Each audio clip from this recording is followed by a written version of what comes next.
G'day, mate. 40 here. I want to wave the white flag, right? Waving the white flag. First of all, before the algorithm gods. So you probably think, oh, 40, you're an ascendant spiritual master.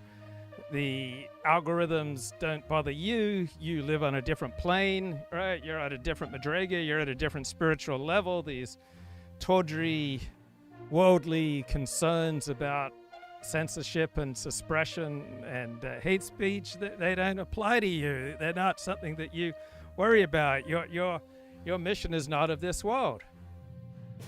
And that's what I thought. But last week I was streaming live across 6 platforms, as I normally do on a Sunday morning. Live on YouTube, live on X, live on Rumble, live on Odyssey, live on Facebook, live on Kick. And within 5 minutes of last week's stream, X had automatically flagged my stream as hate speech and restricted it. And I thought, what the heck? All I was doing was giving a disinterested analysis of rhetoric around the Iran war. And only on one platform did I get flagged as hate speech. It was upsetting. It hurt my feelings. Frankly, it made me feel unsafe. It felt like a punitive and unnecessary and abusive judgment on me. But then I was able to rise above these primitive, tribal, porous instincts and recognize that I'd made some grave errors in last week's stream. Number one, I identified with America. I shouldn't be America first if I want to stream on X, right? Saying that I want America to succeed, and God forbid, I might have even said that I wanted our enemies to not succeed. God forbid, God forbid. So I'm afraid I vented and gave in to some tribal pro-American impulses. And of course, that must, for the good of society, be automatically flagged as hate speech. There's a type of identity that is privileged on the major social media platforms, and that is the educated, enlightened, buffered identity, where you don't side with your tribe or with your nation. You rise above and you speak in disinterested language. You use the rhetoric of the professional managerial class, and you don't say such crude and low things as, I want my country to win and I want our enemies to suffer. That just shows that you're primitive. That just shows that you're still clinging to your guns and your religion, bro. So let's rise above that. And then another white flag I want to wave. All right, I am leaving the normativity wars. I am leaving the wars of right and wrong. And I am simply here to discuss in an even, enlightened, educated, and disinterested manner, right, the narrative wars around the Iran war. I'm not going to identify with America. I'm not going to cheer on America. That's not the kind of primitive bloke that I am. Yeah, I've got a hero system. Yeah, I've got a subjective standard for right and wrong and for what makes me feel significant and the cause that I belong to. But on this live stream, I'm going to rise above that. Now, I got to admit, I am here under duress. It's an internal duress, but I really don't want to be here right now. Not because this is bad, but because over the past 3 weeks, I have fallen back in love with blogging. And the disinterested, circumspect development of ideas has become super exciting to me. I just want to do that every possible spare minute that I have productive cognitive power to apply. I love blogging. And I really didn't want to do this live stream. And my higher self does not want to do this live stream, but my lower self, my primitive self, the one still clinging to my guns and my religion, it has become so habituated on Sunday mornings to live stream that I'm just going to give in to this primitive impulse to share my broad provocative opinions with the tribe. But this is not where my heart lies. Right? When this stream is done, I'm going to return to the ethereal and higher realm of blogging, where I get to consider ideas and to develop them in depth and to shy away from the kind of provocative rhetoric in which I revel on this particular live stream. Boy, does Ross Douthat and his guest Jeremy Carr look incredibly uncomfortable in this discussion. Notice how badly, how intensely, how desperately they need to signal to the ruling class that they are good people. So the words we use are coalition tools, right? We say this is right and this is wrong, and we use certain forms of rhetoric to signal that we're good people, to signal that we are a part of a particular identity. And here we go. Listen to a chat here between two privileged but incredibly uncomfortable white dudes. The video is called Disavow. White identity is galvanizing the right. Interesting times with Ross Douthat. You offer a similar explanation for why you would use a term like cultural genocide. Just because that's, again, a phrase that's associated with some pretty far-right perspectives on the world. I'm thrilled that you asked this because I've used it twice. I don't know if you're thrilled, but you're okay that I've asked it's great it. Because Yes, and Ross Douthat, you're thrilled because you're above such primitive tribal impulses. You're a good person. You're not like these bad people. I can show how totally disingenuous my criticism. So I'm waving the white flag, right? I am leaving the field of battle of what's right and wrong and the normative, and I'm going to just offer to you this analysis that there isn't one particular form of identity that is inherently, cosmically, universally, globally superior to all others. So if, God forbid, your primary identity is racial or national or tribal or religious or ethnic or professional or based on your education or your geographic location, right? I'm going to offer to you that no one form of identity, no one form of hero system is just inherently, globally, universally, for all time, cosmically superior to another identity. No matter how desperately these guys try to signal that they are not part of those with that primitive identity of just still clinging to their guns and religion. They're above that. Oh, yeah. Is there an epidemic? So we have the music, right? Also signaling we're good people, right? This is the equivalent of playing classical music outside a 7-Eleven to drive away unwanted persons. Epidemic of anti-white discrimination in America? Are you a white male who's experienced discrimination? A man who's... Right, he's skeptical. He's shocked. He's embarrassed. Right, he doesn't want to discuss such a tawdry topic. This reminds me of when I broke stories regarding various porn stars getting diagnosed with HIV, and the industry didn't want to talk about that. And then I put forward that Mark Wallace was likely patient zero behind an HIV epidemic, and the industry didn't want to talk about that, and the mainstream media didn't want to talk about it until I essentially forced it out there. Or when I raised on my blog in early 2007 that for about 8 months, the mayor of Los Angeles, Antonio Villaraigosa, had not been wearing his wedding ring, and the reporters who covered him were quite aware that he was not wearing his wedding ring, but they didn't want to write a story about it because it was just too primitive. It was just too down in the gutter. But then I went along and raised the issue, and then they had to confront it, and then it blew up into the biggest story in California.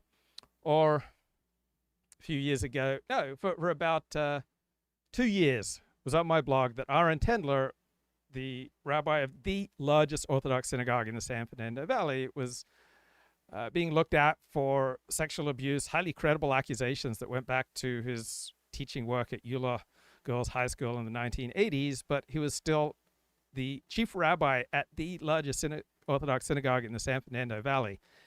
And the story was on my blog for 2 years, and nothing happened. And then I got interviews with 2 girls who were at high school with him with some credible details. Then that day he resigned, and the head of the Rabbinical Council of California said, "Oh, we got zero tolerance for this kind of behavior." Well, they tolerated it for decades. But when I raised the issue and provided enough credible evidence, then immediately action was taken. And Amy Klein, who was managing editor of the Jewish Journal, would complain about how I would bring up all these unsavory, scandalous topics that the Jewish Journal of Los Angeles would then be forced to cover because, doggone it, What had I done? Says he was fired for being a white male. What they're calling reverse discrimination. And who is more fixated on identity politics? The left? Identity politics has become an anchor on how the Democratic Party functions. They believe the highest title you can have is your pronoun. I'm white, I'm a dude, and I'm for Harris. Or the right? Things were a lot better back when white men were not being discriminated against. White people were so openly attacked and denigrated. A generation of white men have had their career prospects obliterated. My guest this week wrote a book arguing that white Americans are in danger of becoming second-class citizens. We can't save the country without kind of addressing this. This is an idea with a lot of currency on the contemporary right, but it became the source of a lot of controversy when the Trump administration nominated him for a State Department job. Your belief is that white Americans face more discrimination, at least prior to the Trump administration fixing this, than black Americans. On average, Senator, yes, that's correct, and I'm not running away from that statement at all.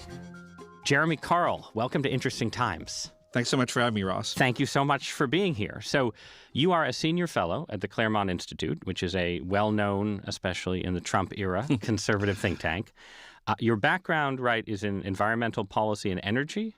Yeah, that's right. I mean, just notice all the moral signaling, the hesitancy, the oh, this is so disgusting that I have to talk about it attitude by Ross Douthat, waving the white flag before his critics in the ruling class. I don't want to talk about this. This is disgusting. I am separating myself from these disgusting tribal emotions.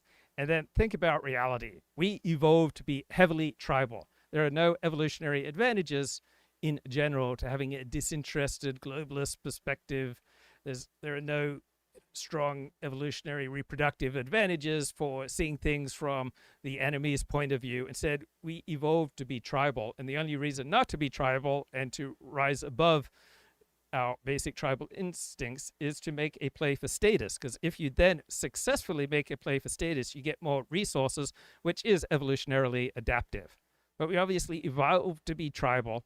We evolved to be outraged when anything was going on was bad for our own group. We evolved to have a blinkered perspective on life where our tribe are the great guys and competitors, and those with interests opposed to ours are the bad guys. But notice the very uncomfortable rhetoric and conversation and emotion going on here about these basic facts of life. I mean, my formal background is in nothing to do with any of the things for which I'm best known now, but I went and did many years of graduate study and have written books and articles on environment and energy policy and served in the Department of Interior in Trump 1. Right. And then after Trump won, you did a kind of career pivot where you became a guy who writes about anti-white discrimination, multiculturalism, immigration. These are ideas that have a lot of currency on the right, and they've become the focus of controversy around your nomination to be Assistant Secretary of State for International Organization Affairs. Did I get that right? You got it right. I got it right. Okay. It's a mouthful. Talk about the job that you were nominated for. What would you be doing? So it's a job that oversees basically everything that we're doing at the United Nations, but also has a supervisory role at things like the G7, the G20, the World Bank, other sorts of major international organizations that we're a part of. It really harkens back a little bit more, frankly, to an earlier portion of my career. I spent almost a decade as the right-hand man for the late Secretary of State George Shultz and did a lot of work in this field there. It was one of the reasons why when the State Department came to me and approached me that I was interested. Obviously, on issues like migration or other things, it does touch on some of the things that we're talking about here. But I think one of the sad things about the way my hearing was conducted was that I got almost nothing substantive about, like, how would you do this job, of which I had all sorts of answers. And really, it just kind of became a big, gotcha about some tweet. How willfully naive is that? I mean, how many hearings, particularly with controversial out of the mainstream characters, are all about how he's going to do the job? No, it's obviously going to be gotcha, and expecting anything different is just willfully naive. And it's sad in the sense that the law of gravity is sad, right? It's just an inherent fact of life that people will use these type of hearings for point scoring to try to damage their enemies as much as possible and to strengthen their own tribe. I mean, as David Pinsoff points out, and I don't like to swear, but here it's necessary. In his great Substack, Everything is Bullshit. Argument is bullshit because what we're overwhelmingly doing in argument is strengthening our own tribe and trying to hurt our enemies. And we use hyperbolic, intense, moralistic language because that's very effective for rallying your tribe and putting the enemy on the back foot. Now, I am rising above these primitive tribal instincts to make a play for status, and I am going to the best of my knowledge, optimize for truth and just analyze how the game is played rather than moralize, right? I just don't find a lot of benefit from all the moralizing going on in our political and social discourse because it makes no sense if you don't share a hero system. Right? Moralization within Orthodox Judaism, within a particular sect in Orthodox Judaism or within Christianity or within a particular type of politics, then it makes sense because then you presumably share a hero system. If you don't share a hero system, if you don't share a moral understanding about what is universally transcendently righteous and what is ignoble, then there is no benefit to be gained from discussions between people with different hero systems and each making these signals about how righteous they are and how unrighteous the enemy is. That I'd done. And that's just, it's an unfortunately sad reality of our current politics. So you're up for that nomination as we have this conversation. Yeah. You've received criticism and skepticism from some Republicans as well as from Democrats. And he has now withdrawn his nomination because it became clear he would not pass. Democrats. Possibly by the time this airs, we will know the fate of your nomination, but we're going to talk about the arguments that have been the source of controversy. In 2024, you wrote a book called The Unprotected Class, which is about discrimination against white Americans. So tell me, in broad terms, the argument of the book. Yeah, so the title of the book comes from the notion in civil rights law that you have protected classes, and those are basically classes of people that you can't discriminate against, and that can have to do with disability, it can have to do with race, it can have to do with gender identity, et cetera. Are you, in theory, whites... Are you part of a protected class? Because if you are not part of a protected class, why would you be happy about there being classes that are protected and where any public criticism of the group is socially stigmatized while any public criticism of your group is encouraged? Why would you be thrilled about that unequal arrangement? Actually are a protected class, and you're beginning to see under the great leadership of Harmeet Dillon, a friend of mine at the Department of Civil Rights right now, that we're actually maybe finally seeing that. But historically, functionally, it hasn't been that way. And so the argument of the book essentially is I basically look at what I think is the rise of anti-white discrimination and racism in the United States. I look at everything from the way that we talk about crime to how we look at the entertainment sort of more informally, to how we educate people, the healthcare system, and really document in each chapter by subject where I shouldn't have been surprised by the following information, but I hadn't thought about it and hadn't written about it as I should have. I didn't realize that Rudy Giuliani, Mike Pompeo, and a whole bunch of others who are opining on the Iran war are being paid, right? They're being paid by a particular alliance that is not aligned with America's best interests or with Iran's best interests, and they're getting tens of thousands of dollars to promote something that is, frankly, anti-American and against the best interests of the people of Iran. And I never knew this, and I never thought about this. And even though I'm doing all this work on analyzing the incentive structure around the rhetoric regarding the Iran war, I hadn't thought about this particular angle, but someone has. And I love this woman. She is doing a great job. And why do I love her? And when you love a text or love an argument or love a story, it's worth asking, as Rabbi Mordechai Findley taught, why do you love this narrative? Why do you love this story? Right? We're here to discuss the narrative wars over the Iran war. Sure, there's a shooting war going on in the Middle East, but we're here to discuss the narrative war around the shooting war. And this woman, Emily Schrader, I love her. Why do I love her? Let me count the ways. But I primarily love her because we pretty much share the same hero system. And being someone who has always cared a lot about international political issues, even when I was living in the United States, it was only natural for me to talk about this. So she's not Iranian, but she grew up in Los Angeles. She grew up around Tehran, Angeles. And like me, she's come to love a lot of Persians.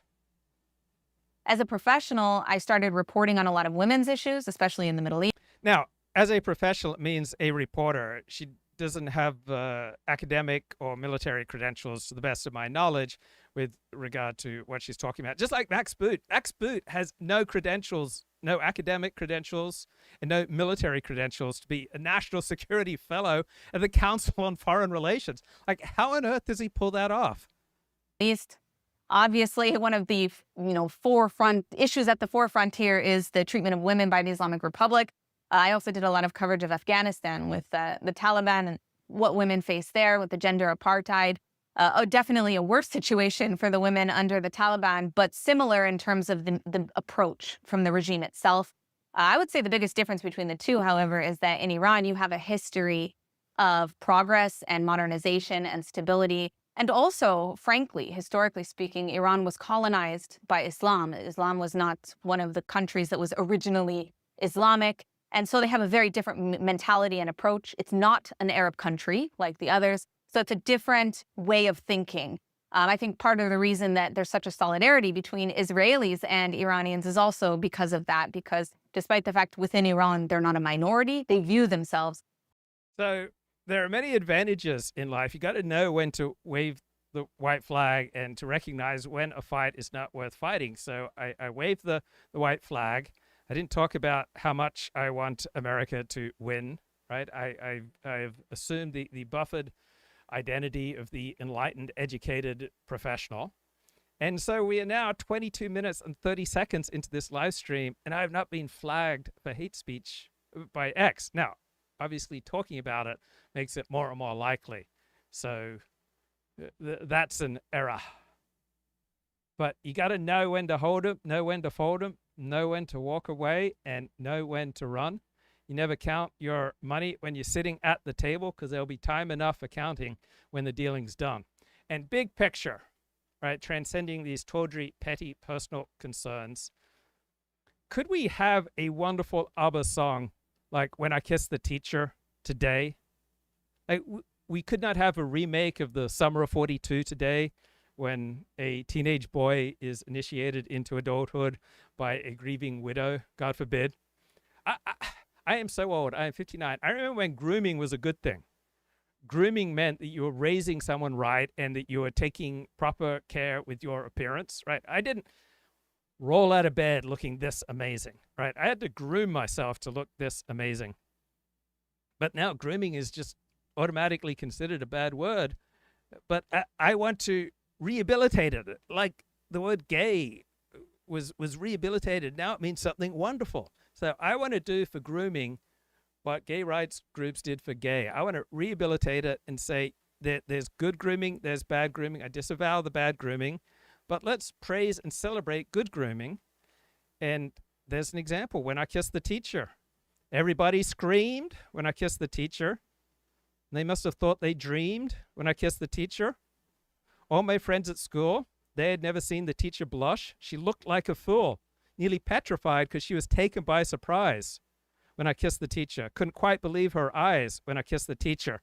My whole class went wild. As I held my breath, the world stood still, but then she just smiled.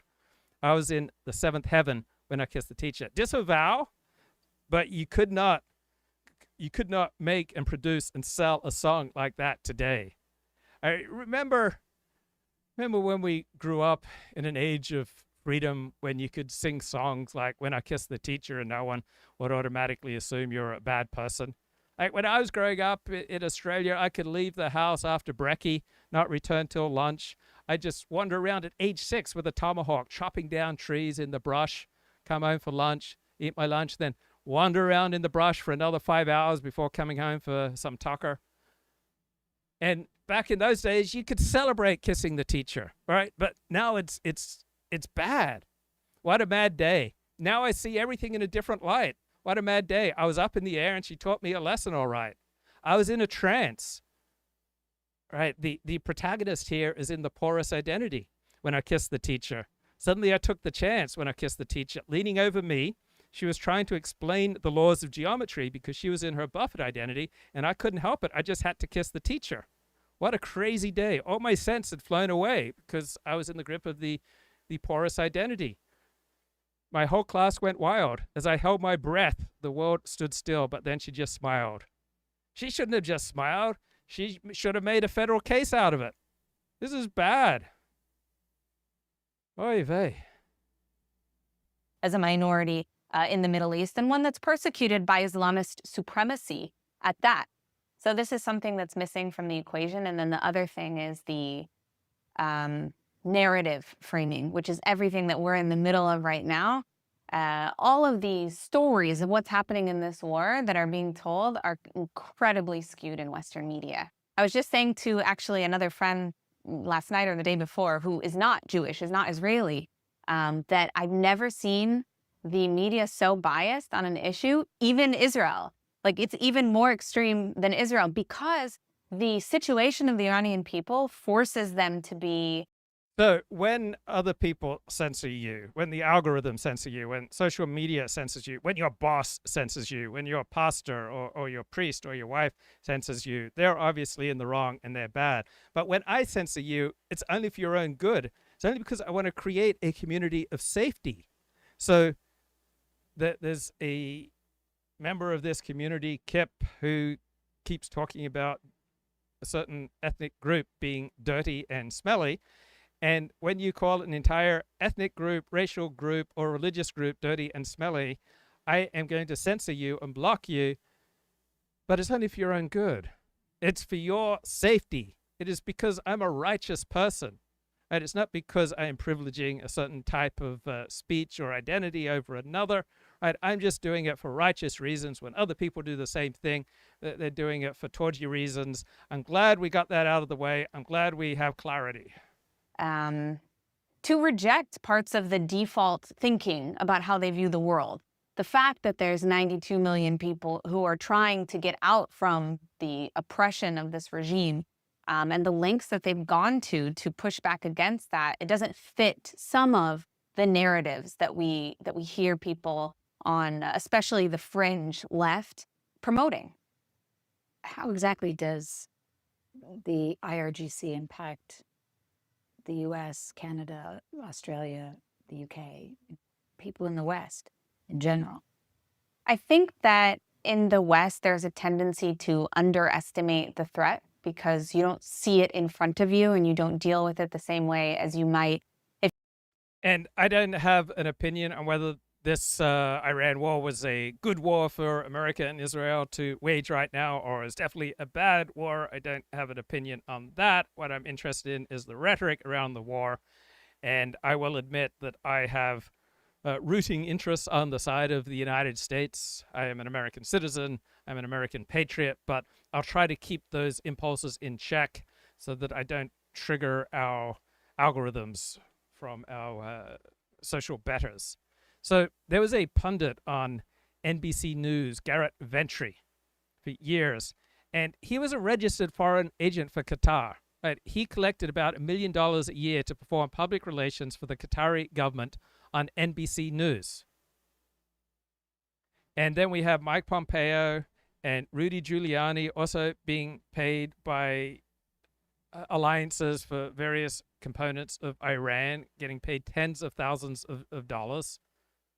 And it's rarely disclosed because the media system is not primarily selling truth or news. It sells authority and status signaling. And so cases like Garrett Ventry and Rudy Giuliani and Mike Pompeo, they are not scandals. They're just a normal part of reality and of news operations. But did you know that X was more censorious than pretty much every other social media platform at times? With all the rhetoric about, X unleashing the demons. But I'm going to admit, I was naive. I was surprised that X was far more censorious than all the other platforms. So I did an investigation, and they do have like different levels of sensitivity. So AI uses a whole bunch of machine learning, not particularly sophisticated keyword-based heuristics that scan live audio and text in real time. And it's got automated systems that flag content just based on common patterns of text, keywords, and flag and reduce distribution of content. So if you say negative things about the Iranian regime, right, X is going to censor you, or any regime. If you use a cluster of keywords that X associates with hateful conduct, even if it's ISIS or the Iranian regime or the Afghanistan regime or Hezbollah or Hamas, right, don't be hateful towards Hamas or Hezbollah or the Iranian regime, or X is going to flag you. So X's stated enforcement philosophy is freedom of speech, not freedom of reach. And hateful conduct accounts for half of the violations on the platform. Probably after X, probably Facebook is the quickest to flag. And YouTube is becoming just increasingly open to serious, thoughtful, sophisticated discussion, such as we have on this channel. Rumble, Odyssey, and Kick are far more relaxed. Baruch Hashem. If you lived in really any of the Middle East, not just Israel, but as we see today, Bahrain, UAE, Saudi, Kuwait, all of these countries are being actively attacked by the Islamic Republic with ballistic missiles. But beyond that, one of the things that the regime has been so good at, has been so effective at for 47 years, is the narrative warfare game. And they've been doing that on foreign soil intentionally, because the purpose of what they did in 1979 wasn't just overthrowing the Shah, it was the Islamic Revolution. And their goal is to export that revolution. This is their language that they use, exporting the revolution. That's why they have put so many professors and academics in foreign universities, how they have built partnerships with specific people. I mean, there are former regime officials who... So I asked ChatGPT for a breakdown, and it says that social media platforms such as YouTube and Facebook and X are not primarily about speech. They're primarily about advertising, regulators, mass audiences. This drives their sensitivities. So for YouTube, the core sensitivity is advertiser safety and brand friendliness, which is why I'm not interested in getting advertising on this channel. So extremely sensitive to hate speech, identity-based hate, violent rhetoric, borderline content around war, terror, and conflict framing.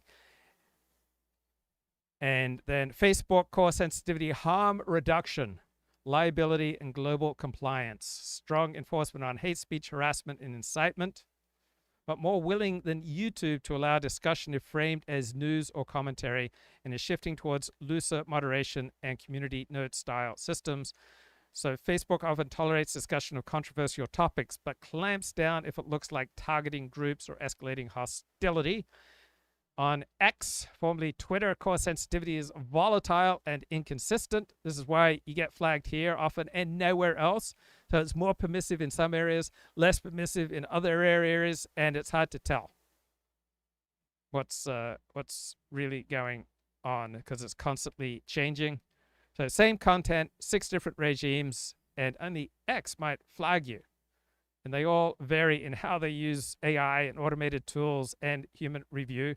So X claims to be a platform for free speech, but its automated systems often triggered rapid flags and reduced reach compared to every other major platform in my experience. Have been working as professors in American leading universities.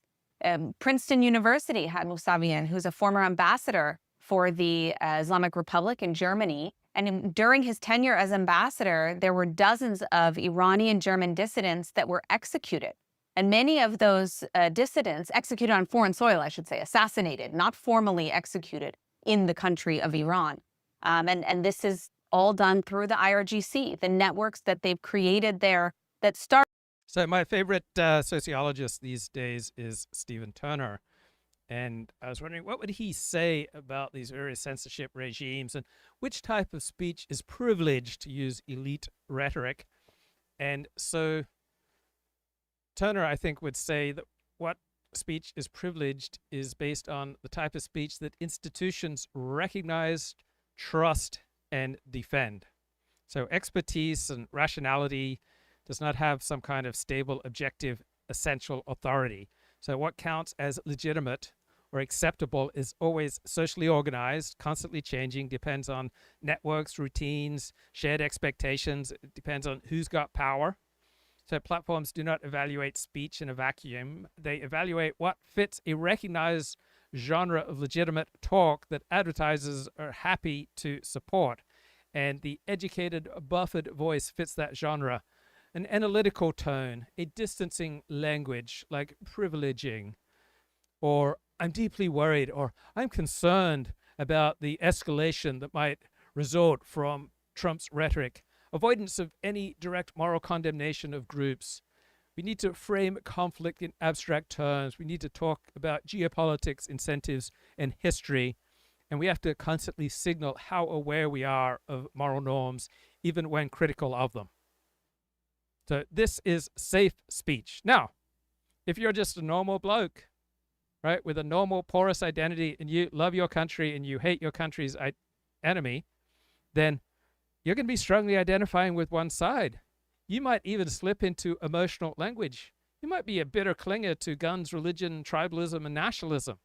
You might even say negative things about the enemy. God forbid, use any kind of group-based language. And if there is a leak into your rhetoric of urgency and threat framing, well, we have to throttle that kind of speech. That's obviously not rational or legitimate. We can't have any of that around here. Right? You start getting partisan, you start speaking with moral clarity about enemies, you start using wartime framing, well, that's triggering. That's not safe. We need to retreat back to strategic analysis, risk assessment, geopolitical evaluation. We need to signal how much we wish that the violence would end in the Middle East, and why can't we just settle these disputes with a reasoned, moderated debate at the Oxford Union, using the teachings of John Rawls as our moral compass? Why can't we just do that and stop the hate and stop the fighting? No more war. War is bad. Start with the ideological subversion, but go into something much greater. They build partnerships with criminal organizations in Europe. They build partnerships with cartels in South America. They have established and worked to establish properties. They purchased property in Venezuela. That was part of the motivation for what we saw President Trump do in Venezuela, because it was becoming such an issue. I mean, the IRGC has its tentacles in many, many countries, and beyond tentacles, they have billions of dollars that they have stolen from Iran, from sovereign Iran, and laundered through other countries. The UK is one of the primary places they do that. So if what I read on X is correct, and I did fact check it with Gemini, apparently, while there is some unfortunate bombing going on in Tehran right now, at least they've got great air quality. And why do they have great air quality? Because the regime isn't burning up energy mining for cryptocurrency. So that's how they get access on hard dollars or hard currency. They have to do a bunch of crypto mining to transform their illicit gains from their illicit selling of oil, which is something like 60-80% of their economy. So they have to do a bunch of crypto mining, which is powered by very dirty forms of energy, right? It's not green. The most disturbing thing about this Iranian regime is it's not green. They're not using green energy. And so they're using filthy, disgusting carbon-based energy that causes massive amounts of air pollution around Tehran. And while violence is bad and bombing is bad, there is, at least apparently, if what I read is correct, there's great air quality in Tehran right now. So I'm sorry that there's violence, but on the positive side, there's great air quality because the regime isn't burning filthy carbon-based fuels to do crypto mining right now. So in the darkest of nights, there are rays of light, and we should focus on the positive, right? There's good air quality in Tehran, and there's less carbon-based pollution being emitted right now. That The UAE is another, ironic since they're bombing it right now.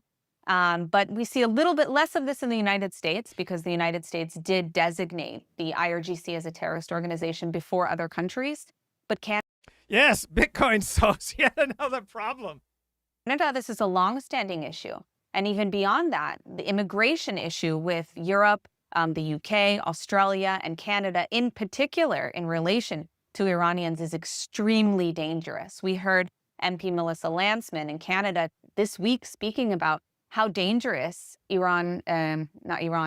Canada has become because of who they've allowed to come into the country. People who are So I need to confess something. I grew up in Australia, and the general attitude in Australia was that if you weren't Australian, you were less than fully human. And then I need to confess something else. I grew up a Seventh-day Adventist in Australia, and I heard a lot of negative things about Roman Catholics in my childhood. Some things that were unfair, harsh, and frankly, even bigoted and hateful. And so I heard from a faculty member at Vanderbilt University when a Seventh-day Adventist had applied to graduate study in religion at Vanderbilt University. Faculty member had to take that Adventist aside, just let him know that any kind of anti-Catholic bigotry was not on at Vanderbilt because they were above that sort of thing. And so when I was a Seventh-day Adventist and when I was hanging out with Seventh-day Adventists, there's very little urgent, intense desire to understand the complexity of other religions. Instead, it was just these other inadequate ways of understanding life. And let's be honest, if you're a normal religious person, every other religion looks satanic from where you stand.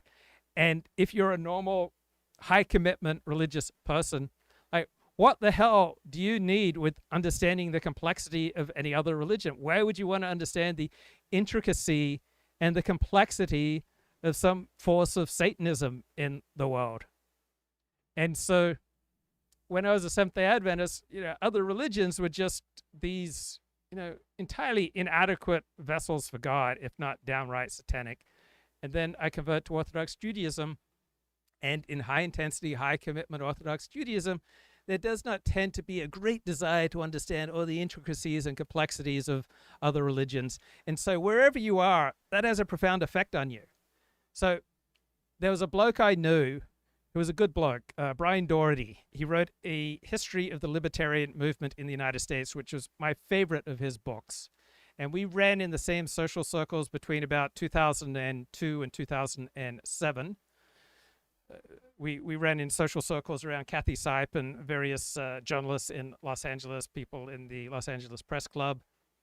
And Brian Doherty apparently fell to his death in the San Francisco, Sausalito area about 10 days ago. And so I started thinking and reviewing my various interactions with Brian. He was always really good to me. He was always really kind to me. And then I remember something very shameful and embarrassing. Brian Doherty, for a while, had a hot wife who worked at NPR, and she was just my type. And I think I once said something improper to Brian. I said, "Mate, your wife is fine. You're a libertarian, so you're probably a pervert. I am a conservative. My every choice is governed by God's immutable law. Your wife really belongs with me." God forbid I said that. And I didn't feel bad about it. That's the most shameful thing here. I didn't feel bad about it. I was just fine with it because at the time I said it, I was feeling strong and confident. Then come, say, 2014, and I was not feeling strong and confident. I was feeling weak, defeated, and quite vulnerable. And I made a friend request to Brian on Facebook. And then when he accepted my request, I sent him an apology for this unfortunate thing that I'd said 10 years earlier. So when I was feeling strong and confident, my shocking language didn't bother me. My provocative perspectives didn't fill me with shame. I was A-okay with them. But then when I start feeling vulnerable and weak and defeated and hopeless and just feel small in a big world, feel lost, feel helpless, then all these shocking provocative things I said just fill me with intense shame, and I start waking up at 2 a.m. and checking Facebook to see if someone's accepted my friend request or if they've unfriended me. And Brian wrote back with the most generous comment. He said, "Oh, no need to apologize. I understood you were just making a joke." I mean, what a mensch. But I will have these swings within 8 hours. I remember one evening about 2 months ago, I was just laughing at how funny it was that Trump was threatening to invade Greenland. But by the time I woke up at 5:30 a.m. the next day, I was appalled and ashamed that I found that funny, because now in the cold light of the early morning, those comments just made me feel vulnerable, and I thought people could take offense at this and then they might want to hurt me. So that was a dramatic swing. These emotional swings between no matter what I say or do, I'm invulnerable, to it's hopeless, I'll never get out of this vulnerable position, I'm small and tiny and hopeless in a big, painful, threatening world. Why did I say such provocative things? Now other people are just going to hurt me. Right? These swings were much more intense, as I understand it, before I got on my ADHD medication, but I haven't completely transcended them. But when I have a good cup of coffee, they tend to go away, right? A good cup of coffee is like a cup of optimism and strength. But when the caffeine wears off, when the manic high wears off, then I go, oy vey, why did I say that? I am so ashamed. I just needed to share that with you. Thank you for listening. IRGC officers have been allowed into the country. Passports and citizenship has been somehow granted to many of these people and their children, their families. There also are companies that have schemes that work with the IRGC, so they will falsify documents that some of these dissidents are under threat from the regime, when in fact they are the children or relatives of actual regime officials. I mean, I got to give it to them on this. They're incredibly smart. They're incredibly smart, and they played a brilliant long-term game right under the nose of the West. And despite the fact that, you know, people like me and others have been warning about this and have been speaking about this, I mean, now it's all coming to fruition. And the reason that's so dangerous, especially right now, is because this regime is on the verge of falling, and they're kind of like a wounded animal, a wild animal. And when an animal is wounded that way, they lash out in crazy ways. And we do expect that that will continue to happen until this regime is actually taken out. And we've seen exactly that in the last week. We've seen terror attacks in Belgium. We've seen synagogues targeted in Norway, where there was an attack that was thwarted. We've seen attacks in Amsterdam just a few days ago. So there are numerous things going on here, and it's not just Europe. We also see in the United States, we saw incidents in New York City with throwing an ISIS supporter, throwing a... I need to do a humble brag. When I am profiled in the mainstream media, so when I was written about by the LA Times or the New York Times or this or that publication, it bothered me that I would always be judged on the basis of mainstream media journalistic ethical standards when I was not performing in that genre. I was performing in a separate genre, a genre that sometimes consisted of reporting. So when I do reporting, I should be judged on a reporting basis. But when I am doing the equivalent of shock jock talk radio, I should be judged on that basis. But I was always being held accountable and found deficient with regard to a genre that I was not primarily working in. So I don't like these category errors and genre errors when they diminish my status and how amazing and wonderful I am. And I don't like these category errors when it comes to trying to understand the world, right? Ben Shapiro tries to make the most conservative case possible, talking very rapidly and speaking to an audience who wants to hear that. And so he is a conservative activist who talks very quickly, and so he should be evaluated on that basis. And someone who is an academic specializing in Romanian literature should be evaluated on that basis, and accountants shouldn't be condemned because they're not as funny as a professional stand-up comic, and a professional stand-up comic should not be condemned because their accounting work is not as good as that as a certified public accountant. And so when you're playing a game of football, right, it doesn't make much sense to have someone calling you out for fault, right? You don't negatively judge people playing football because they are not living up to the standards of tennis, right? You don't try to flag people for committing infractions in a match of golf because they're not abiding by the standards of cricket. So get your categories right, get your genres right, and identify people in their particular genre. And most of all, what's most important is don't make genre errors with me, particularly if they make me look bad. An IED at a crowd of people in a protest. We saw a attack in Austin, Texas, where someone was wearing a shirt, I believe it said "Property of Allah," and under that he had another shirt with the flag of the... And good question. Any thoughts on Mark Halperin brazenly eating and slurping sodas from large bottles on air? So people are a package deal. It is not ideal. And I remember when I have done it, I would be dressed down for it. And so I do it much less because I didn't like being humiliated. So it's not ideal, but people are a package deal. And Mark Halperin often provides very high quality analysis. And so if he needs that kind of fuel to provide the high quality analysis, then I'm going to rise above any kind of petty criticisms. I'm just going to value and love the good things that he does. I'm going to understand he's part of a package deal, and I am going to forgive and overlook the brazen eating and slurping on a live stream. Not great. I disavow, but I'm super empathic.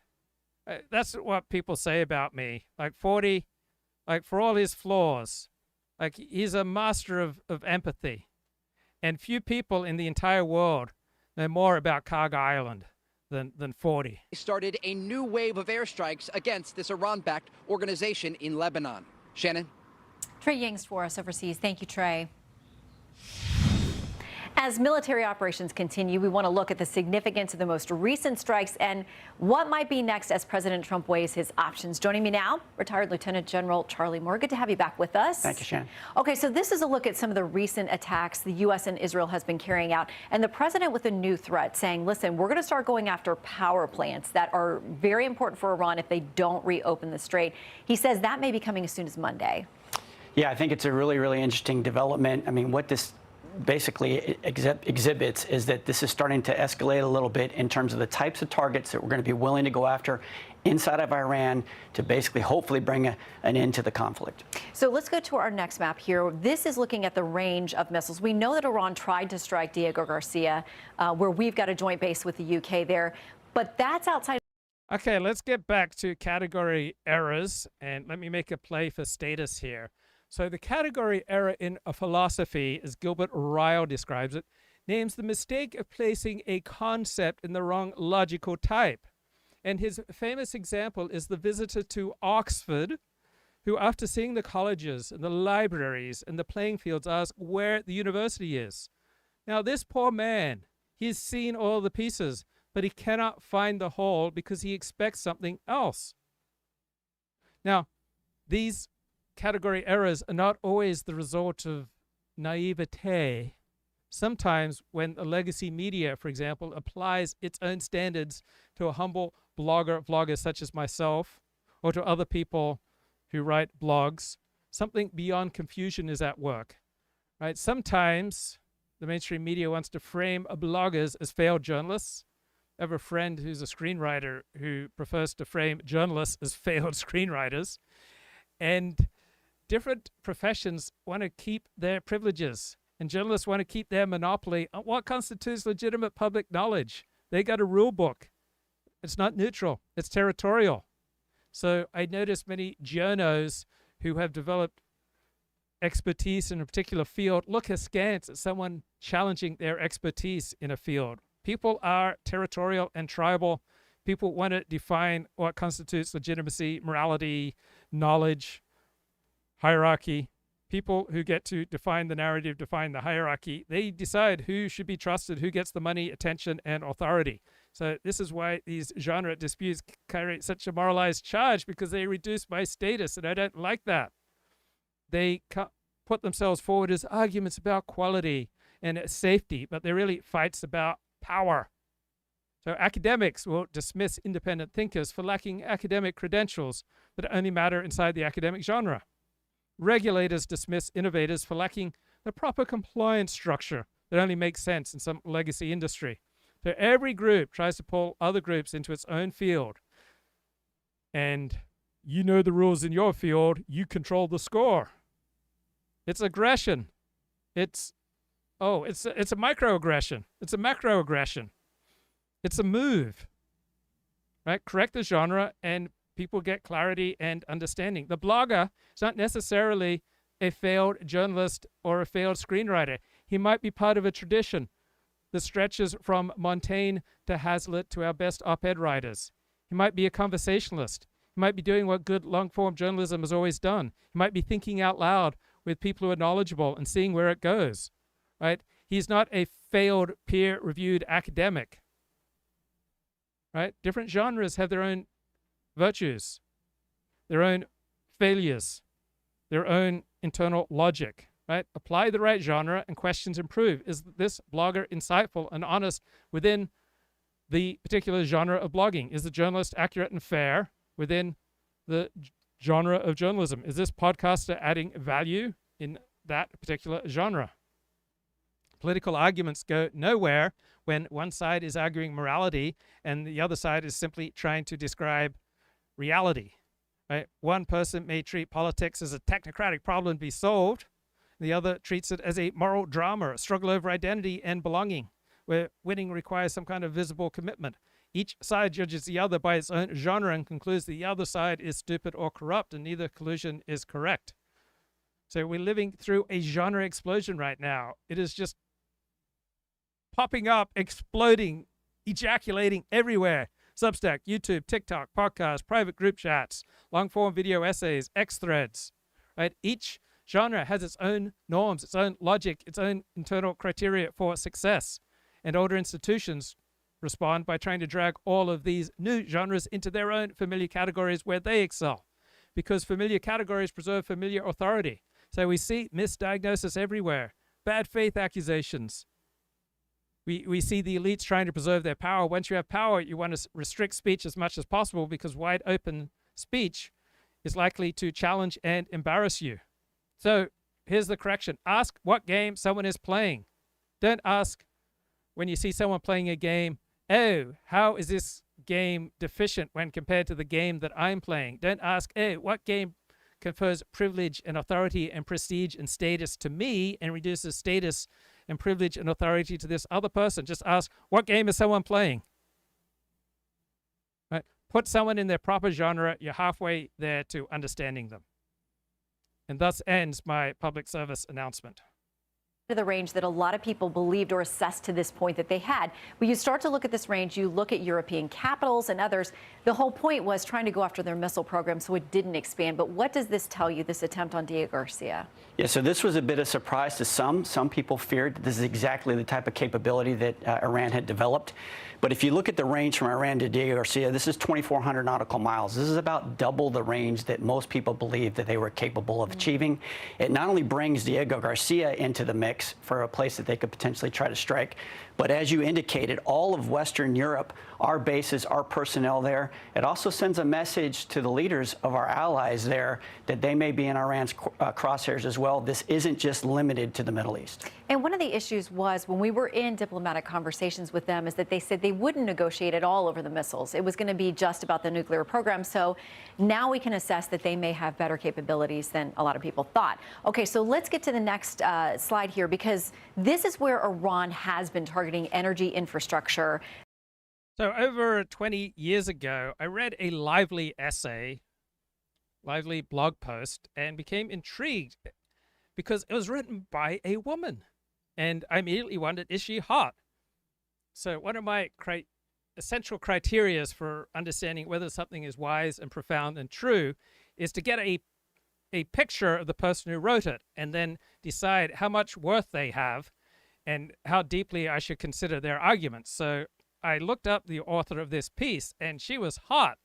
So I wrote to her about how much I liked her piece, and we got a conversation going, and then I met her for coffee.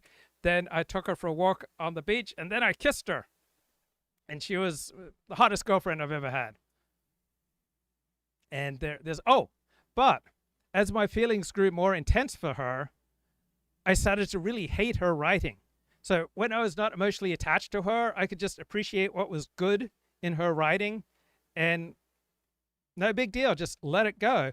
But the more intense I felt about her, then I couldn't distance myself from any failings in her writing, and I had to like stop reading her because it would bother me. And it also would bother me because my female friends hated her because they experienced their brain slowing down when they were around her. And their hatred for her was not entirely based on cognitive criteria.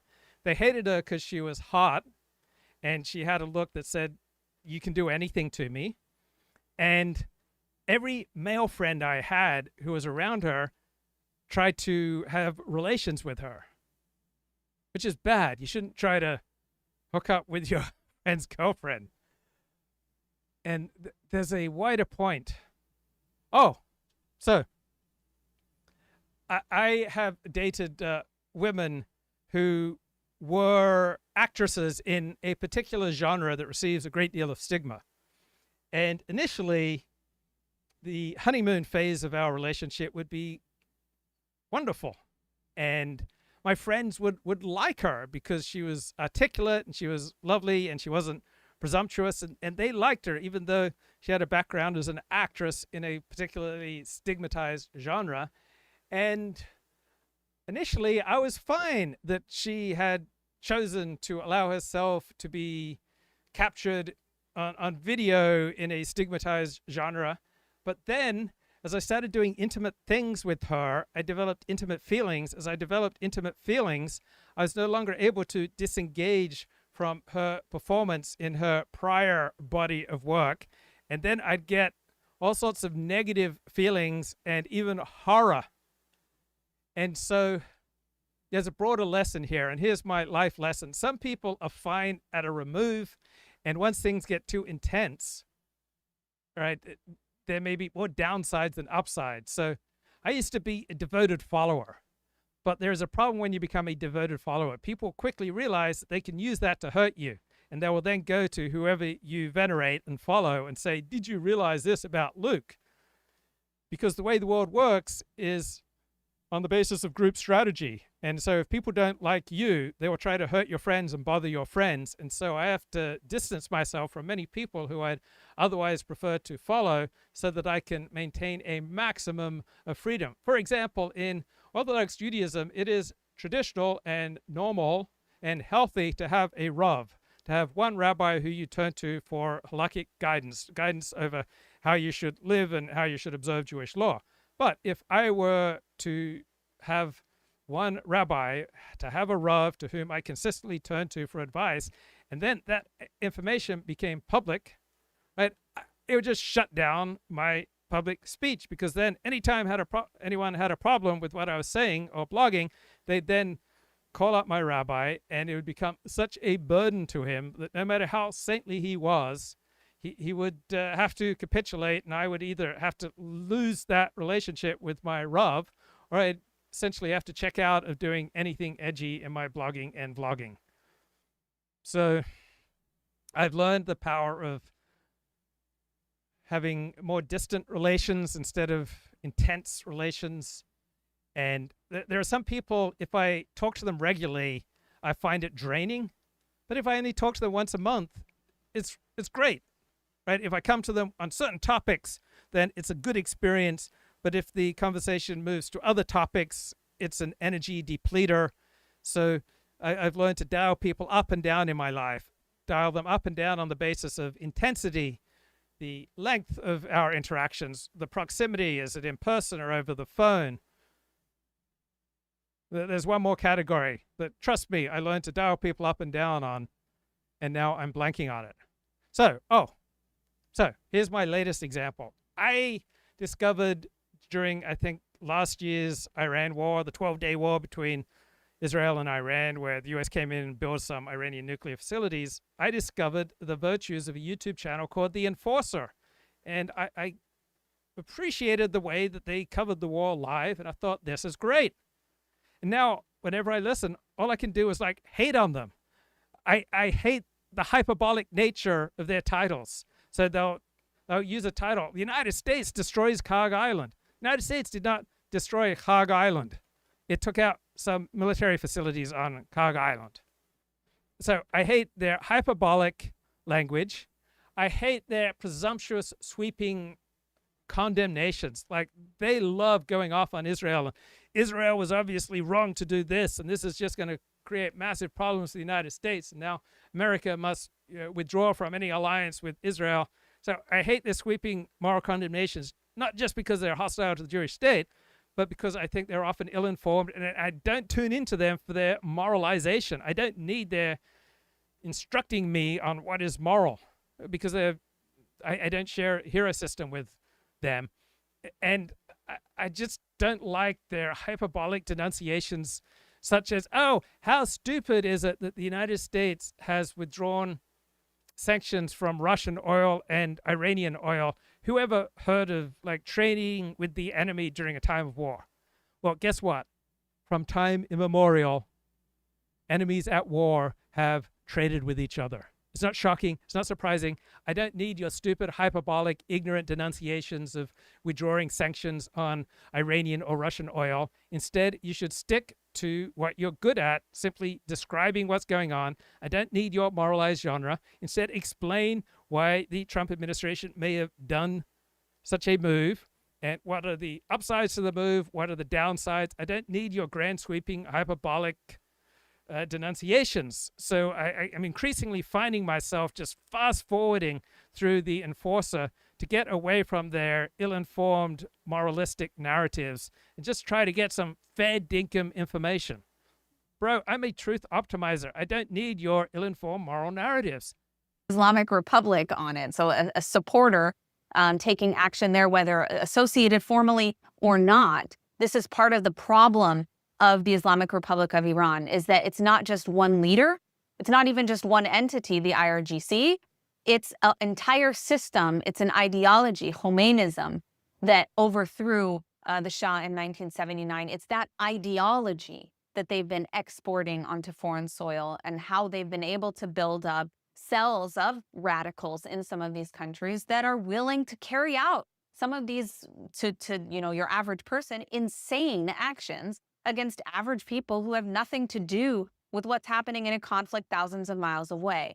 And the most prominent example that comes to mind right now is the terror attack in Michigan that happened against the Temple Israel Synagogue, in which a man, a Lebanese American, had family members who were Hezbollah, at least in one case, a Hezbollah commander, died as a result of Israeli airstrikes.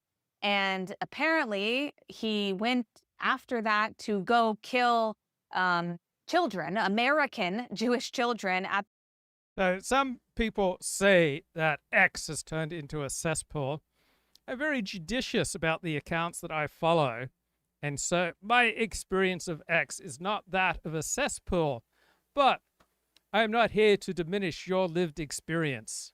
I respect your lived experience. And if you find X a cesspool, then I will morally instruct you from up here, speaking down to you down there, that you should be more judicious about who you follow on X and how you use the platform, right? X control, that's what we need. But there was a funny exchange on X over the weekend. Piers Morgan wrote, so not only has Iran brazenly lied about its ballistic missile range capacity, I'm shocked that Iran lied. But this means it can probably hit the UK with them.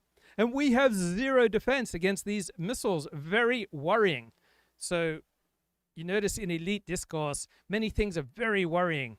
Our ruling class is always very worried about this and deeply concerned about that because they are so super moral.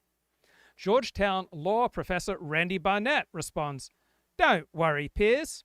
It's against international law for Iran to fire these missiles at you. The same international law that says you can't preempt the threat. So breathe easy, Piers.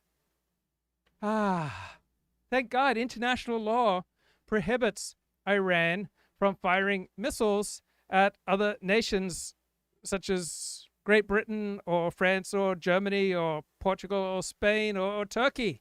Isn't that a relief? Guys, you're protected by international law. Is there any more robust protection than international law? I mean, there's nothing like international law to stop a missile.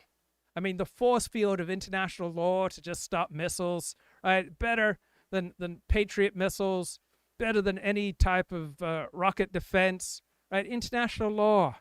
That's going to restrain the chaos and the wildness and the dangers of life.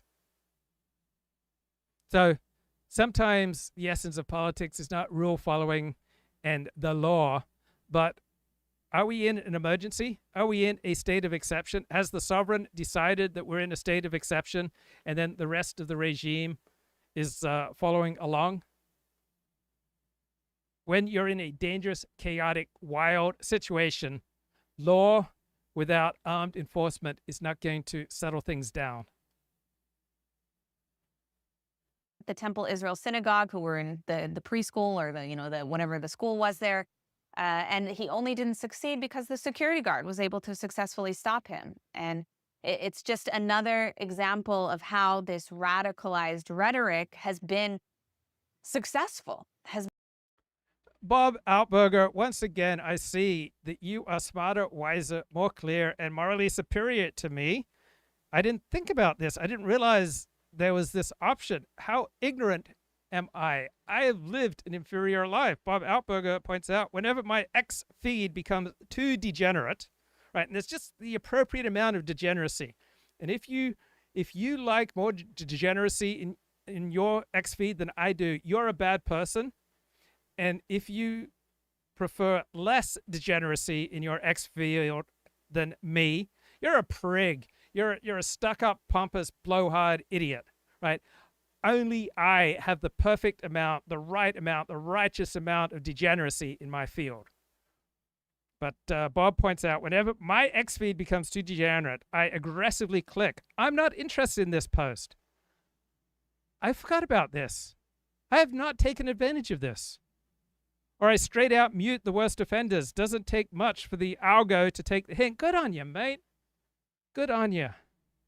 Fair go. Right. Good on you. I admire that. You're a practical man. You're a wise man. You are a shining example of how we should conduct ourselves online. You've got a very tight online game. No homo. Not that there's anything wrong with that. Has been successful in integrating itself in Western society, and that's a very, very scary place to be. And it makes the threat more relevant to everybody, and it also makes it harder to tackle. It also makes it harder and more painful to tackle because there's many different elements to this conflict. It's not as simple as taking out Maduro in Venezuela. It's a lot greater than that. It's the entire system, both inside and outside the Islamic Republic. How do you mean? What's the system? So this. Now, I wish that the interviewer spoke up a little more loudly or just adjusted her audio settings, but I love the way that she's conducting this interview. She makes her questions very short. The guest is wonderful. Don't get in the way. Don't muck things up. We don't need the interviewer's moralization. Just make it short and sweet, just like my girlfriends. The system that rules the Islamic Republic internally is in English called the guardianship of the Islamic jurist. That's the overarching ideology that guides the decisions of the Islamic Republic. Everything circles back to the decision and guidance, the guardianship of the Ayatollah, of the supreme leader. If you look at the structure of the state, every government body ultimately goes back to his decision. Every candidate for office ultimately goes back. So you can call me Young Luke. I don't mind. You want to call me Young Luke? You can call me Young Luke. That's the kind of open-minded, man of the people, unpretentious bloke that I am. But if you want to call me Supreme Leader, right, I'll still answer to that. But I will not make halakhic decisions for you unless I know you, unless you're a member of this YouTube channel. Back to who the IRGC pre-approves. That's why it's so ridiculous when you discuss the presidential election that took place not long ago.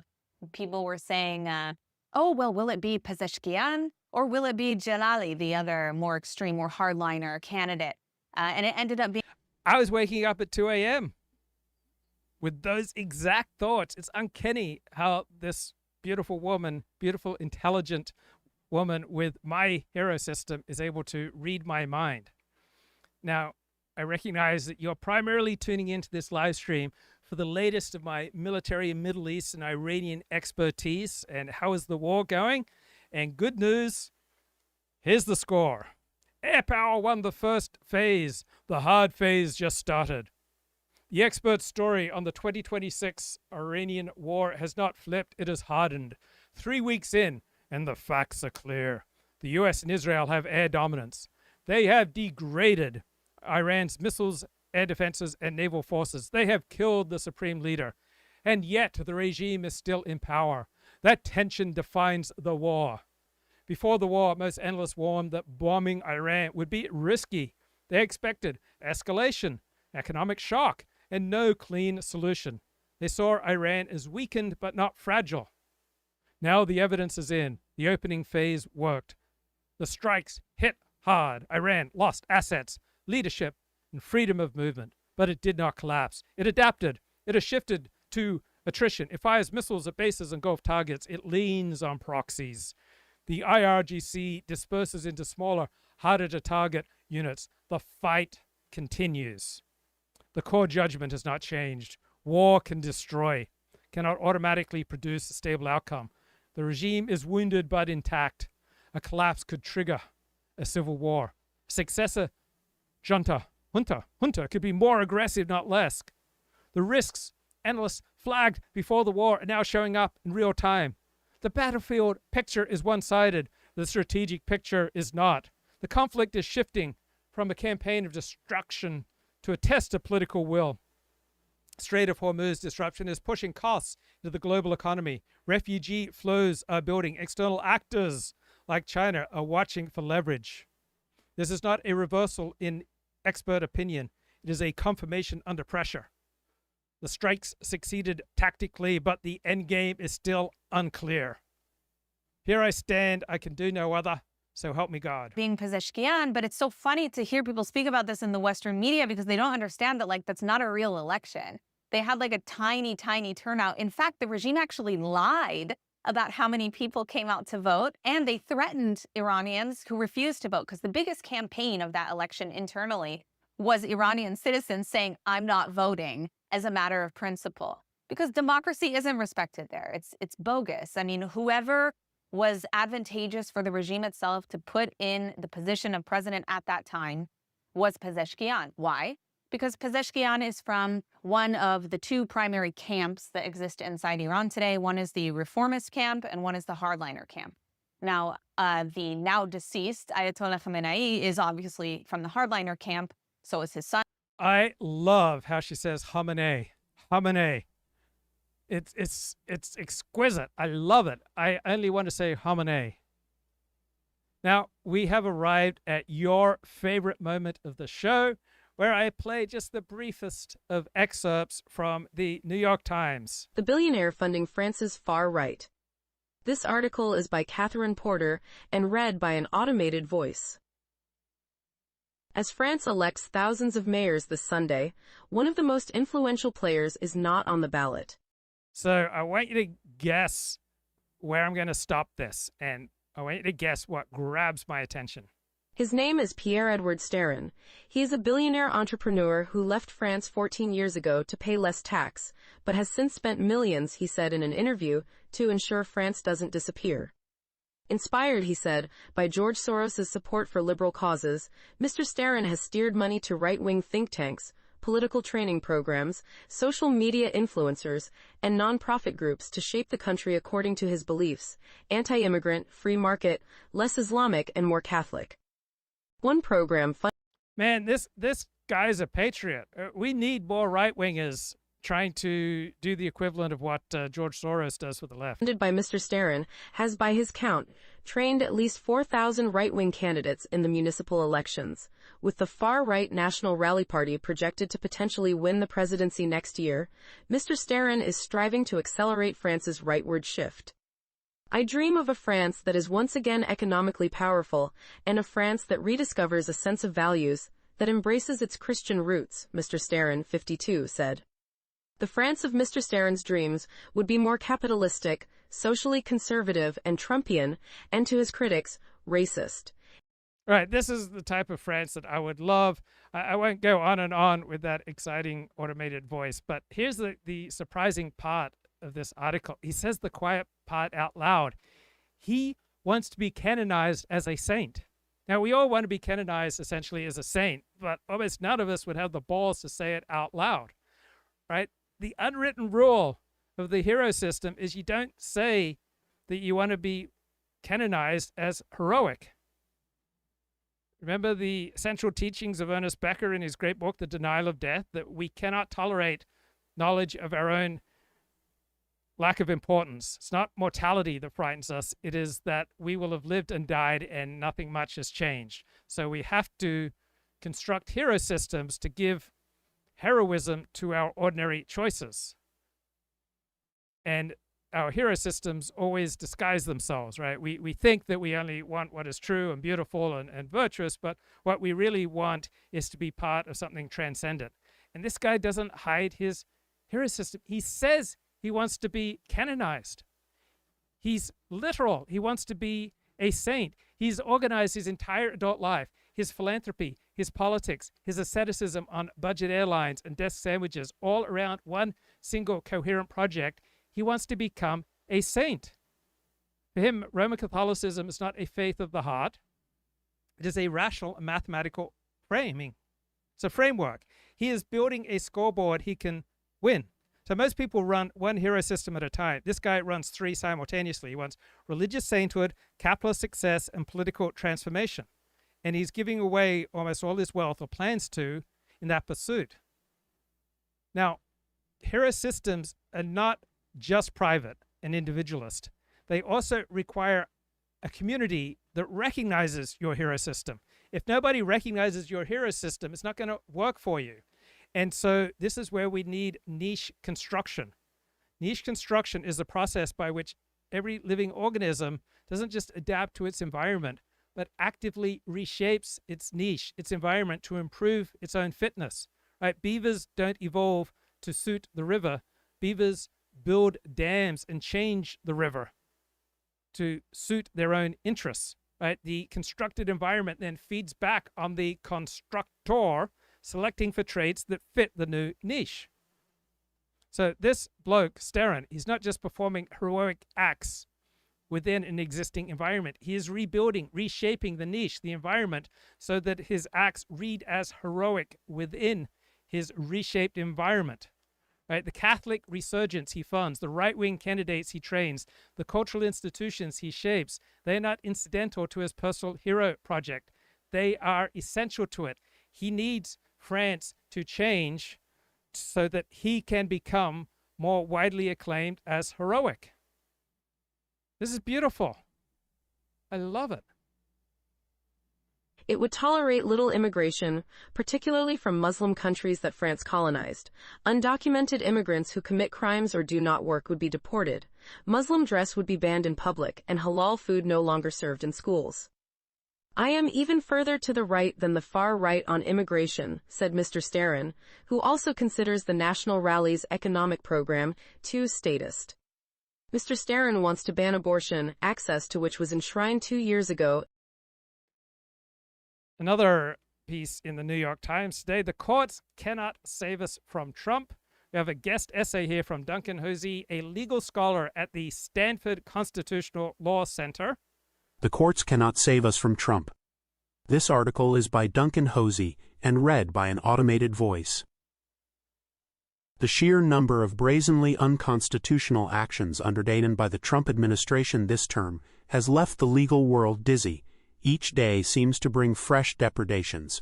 The investigations and prosecutions of President Trump's political opponents, the lawsuits against media organizations whose coverage he dislikes, the attempt to end automatic birthright citizenship for children born in the United States. For those who care about the rule of law, there is an understandable impulse to feverishly track the fate of these actions in court, tallying losses and wins, parsing judicial opinions, searching for signs of effective opposition from a... So he says the courts cannot save us. What can save us? recognizing we're in a state of emergency.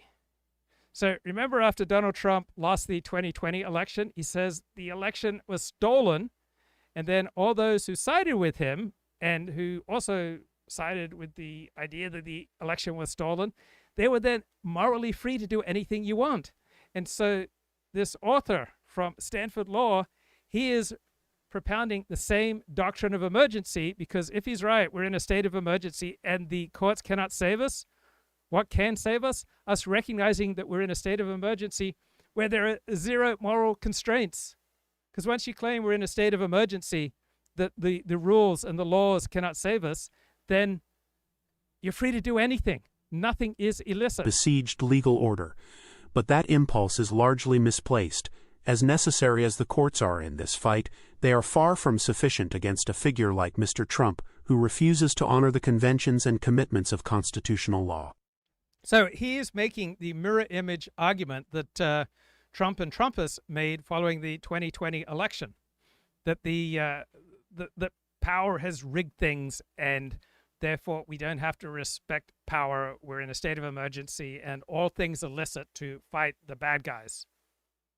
So this Stanford scholar uses a story from Oliver Wendell Holmes, who I think was a Supreme Court justice, who says that the bad man asked not what is right, but what happens if he disobeys. Guess what? Everyone asked the same question. Something is practically wrong and bad for your evolutionary reproductive success only if it is actively enforced. Otherwise, it's not practically wrong for you. Now, the scholar argues that the practice of law requires trust in the system. Well, so does pretty much everything. Marriage, the economy, all require a certain level of trust in the system. So he diagnoses the crisis that we're in as an erosion of moral norms.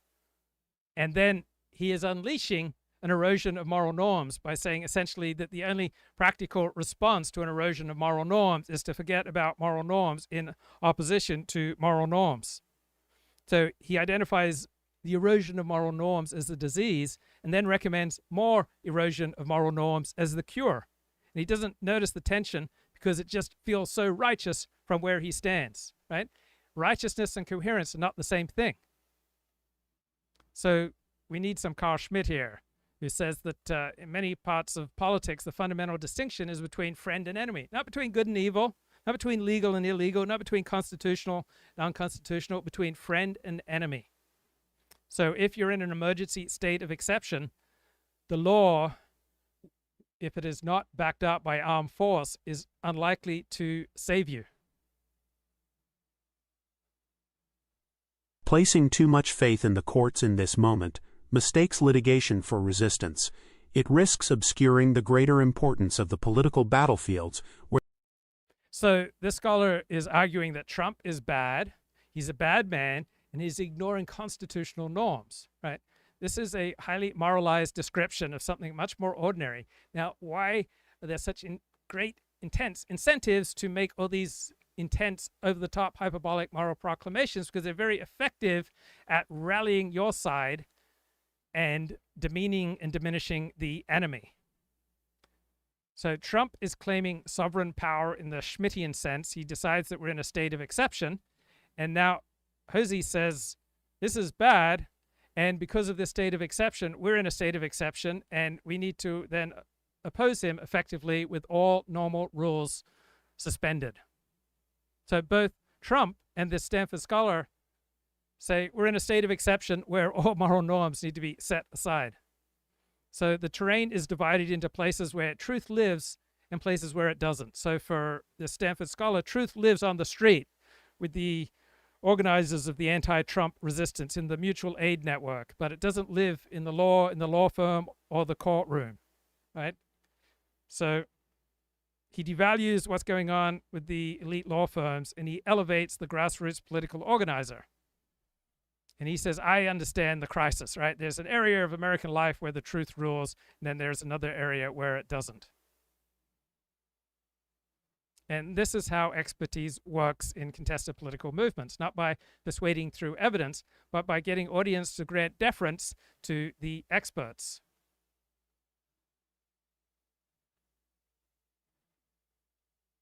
where the most significant opposition to the administration's constitutional abuses can and should take place.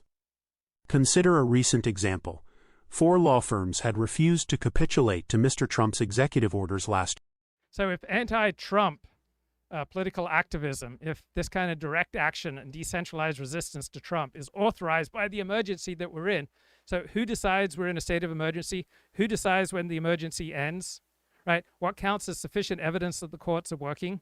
What counts as evidence that the constitutional order is holding? What counts as evidence that the emergency frame should be retired? He offers no answers because his frame does not contain any answer. And I emailed him, and I think he granted that I'd raised a provocative point. Even worse than him, the new Supreme Leader. But the reformist camp kind of get misrepresented because people hear reformist and they think, oh, well, then we should support that person because there's a chance for change in Iran. This is a total misreading of the situation. And I think almost any Iranians would agree with that sentiment, especially post-2009 with what happened in the Green Revolution. There were a lot of Iranians who were willing to try, who wanted to work with people on the ground inside Iran and thought that perhaps there are some of these leaders who we're able to work with to make a better future inside of Iran. After 2009, that myth was shattered because there's no difference between reformists and hardliners in terms of how they govern. First of all, because the reformists don't have any ability to do so. All of the decisions ultimately, as I said, circle back to the Supreme Leader. So it doesn't matter what policies they believe in. If they were someone who believed in democracy and freedom and those things, at their core, the IRGC would never allow them to run in the first place. So part of the idea of having reformists is having controlled opposition within the country. And this is hugely advantageous to the IRGC because they're able to give the impression that they will consider. You remember that Sarah Silverman movie, Jesus is Magic? I made a mistake. I was part of a synagogue and we would hire off-duty law enforcement, and this one guy was a very fine Christian and very Jew-friendly. He said he'd do the work even if he wasn't paid. And I mistakenly told him about the Sarah Silverman movie, Jesus is Magic, and it was very hurtful to him, and I should never have done that. Well, it's fun to see how often all these magical incantations are invoked in our esteemed elite news media, such as the New York Times. Here is an example from today. U.S. leaders need to see what's happening in China. This article is by Jing Qian and Neil Thomas and read by an automated voice. And why do they need to see? Because visiting China is magic, right? It just conveys all sorts of wisdom that is not available to those who don't visit China. Just like learning about the Holocaust is magic. It just automatically, supposedly, makes you a better person to learn about this or that genocide. President Trump has postponed his visit to China by several weeks, blaming the U.S.-Israel war with Iran. The trip, which could help stabilize the U.S. relationship with Beijing and revive wider exchanges, should not be allowed to slide indefinitely. Washington needs to restore regular travel by American policymakers to China, which dropped sharply in recent years, just as the economic and So who's making this argument? Experts on Chinese policy and foreign policy with the Asia Society that encourages the very thing here that they are promoting. Right, let's look at the core claim. Americans misunderstand China because they don't visit. Right, sounds reasonable, but it quietly assumes that seeing China equals knowing China, which is weak. Right? The article sells visiting China as a corrective, as an essential path to truth, but they don't consider how the experience of visiting China is extensively curated, filtered, and strategically managed by China. Right? China is about the most staged managed society on earth for foreign visitors. You don't just see China. You see flagship cities like Shanghai. You see model factories and innovation hubs. You meet with English-speaking elites. You have carefully permitted conversations. You don't see any internal dissent, dysfunction, crises, mess, right? So the article replaces one abstraction with another. Right? Instead of China as a distant threat, it gives you China as a dazzling modernity. right? They are both partial insights into truth. They're both politically useful, but this is just textbook coalition signaling, right? If you just align with the engaged and technocratic realism of this group, right? They have a particular moral language, seeing her firsthand, the power of reducing miscalculation, less theatrical policy, more pragmatic competition, right? These are the serious adults in the room. How do you know they are the serious adults in the room? Because they value nuance. They delegitimize hawkish or ideological stances as naive or performative, right? We need more institutional exchange, which just so happens to benefit them, their network, their think tanks, their policy institutes, their exchange programs, right? People who visit China are epistemically privileged. Epistemics means how do we know what we know? As if proximity or the experience of visiting China just gives you some kind of monopoly on truth. Give me a break. Political competition between the two countries has intensified. No American president has set foot in China since Mr. Trump did in 2017. Very concerning. I'm deeply worried. Reforms or that they'll make small concessions here and there, and that gets the attention off them, especially when it comes to human rights abuses. And this is what they've done with the hijab issue. There was a lot of international pressure after the Women Life Freedom protest, the murder of Mahsa Amini, the 22-year-old Kurdish Iranian woman, by the morality police inside Iran, that set off a spark of millions of protesters rising up against the regime, calling for regime change.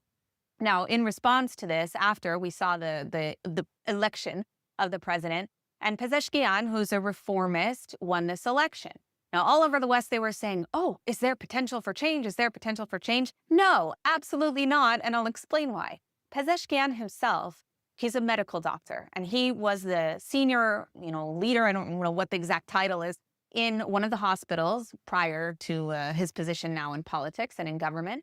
And when he was put into that position of power, the very first thing that he did was mandate hijab for all women in the hospital before it was law in the Islamic Republic. That's a reformist in the Islamic Republic of Iran. So there is no actual difference. He's part of the system, he's part of the ideology, and that is actually the core reason why today you see Iranians saying, we cannot trust anybody inside Iran to lead a transition. It's a huge part of the motivation for many people, whether or not they like the Shah. Many people, including some of the minority groups inside Iran, are chanting for the return of Reza Pahlavi to Iran to lead this transition to a national referendum in which they will decide what system of government after. But even people who didn't like his father are coming out in support of him because they understand that no one inside the system can be trusted to oversee such a transition because they're too embedded in the regime. It's a mafia-style regime. Even people who don't really support it are oftentimes forced to be involved if they're in Iran. And more evidence of that can be found in what happened with the Iranian women's football team.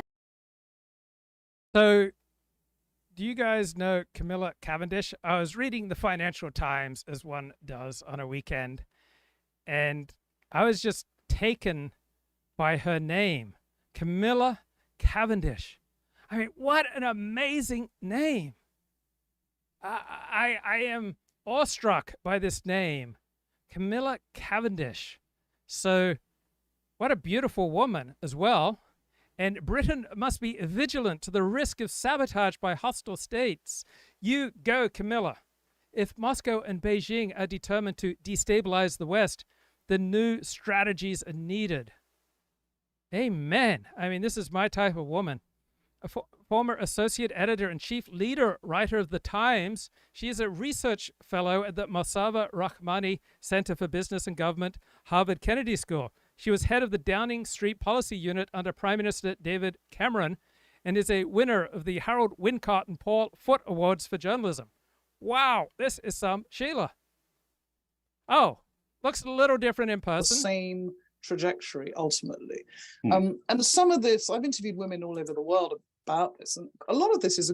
I love her accent. I love her name. Camilla Cavendish. I just love to say it. It is so classy, very much like myself. And so I had to go find other names that would bring me equal amounts of pleasure. So here are names of real Englishmen. Tiger Lily Cavendish. Tiger Lily Cavendish. She sounds like a beaut, Sheila.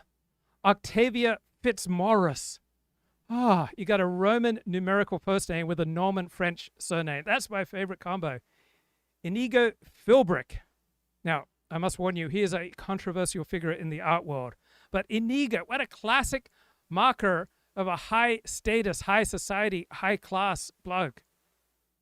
Tatiana Mountbatten. If I were to meet a Tatiana Mountbatten in the flesh, I would just get weak at the knees. Have you ever met a Tatiana Mountbatten? Humphrey Butler. That's a good name for a bloke. Here are more real names from real members of the English upper class. Cosima Grosvenor. She is the daughter of the current Duke of Westminster, Cosima Grosvenor. Peregrine Cavendish. This is the 12th Duke of Devonshire. Edward Fitzalan Howard. This is the 18th Duke of Norfolk. I realize that I shouldn't be fanboying over this aristocracy, but I got to be me. George Montague Douglas Scott. He is the Earl of Dalkeith and the heir to the dukedom of Buccleuch. Right, this family is the largest private landowner in the UK. I want to meet George Montague Douglas Scott. Ludovic Spencer Churchill, the younger member of the family that holds the dukedom of Marlborough and includes Winston Churchill. Right, here are some high-status players in England. Araminta Birch, prominent in London's luxury, fashion, and society circles. Cressida Bonas, an actress and model. Laura Vesterberg, the granddaughter of Princess Alexandra and a fixture in the London art world. Algernon Percy. His family holds the dukedom of Northumberland, owners of the Alnwick Castle seen in the Harry Potter films. Allegra Stratton, prominent journalist and former government advisor. Mungo Montgomery. Now, here are some real names from birth announcements in the Telegraph, which is the traditional way the English elite announce new arrivals. Ottilie Susha Clementine. Balthazar Frederick Tesselou. Fenella India Rose. Caspar Louis Oscar. Henrietta Madeline. Oh, these posh names. My God. Thank God I'm sober these days. Really positive story of female empowerment. Women getting careers, throwing off the shackles of the duty to the household. Quite a lot of negativity about the mother-in-law, you know. I want to have tea with this woman. I could listen to her all day. I want to be freed from a lot of this convention and quite a lot of criticism, as you can. She must do Alexander technique. Look at this beautiful long neck. Look at how poised her head is on top of her shoulders. Notice the lovely width of her shoulders. A much higher percentage of the upper class in England do Alexander technique than in, I think, anywhere else in the world, and much higher percentage than the lower classes. You can imagine all over the world from women saying, you know, men are not stepping up. They're not doing the chores. They're not splitting things Amen, equally. sister.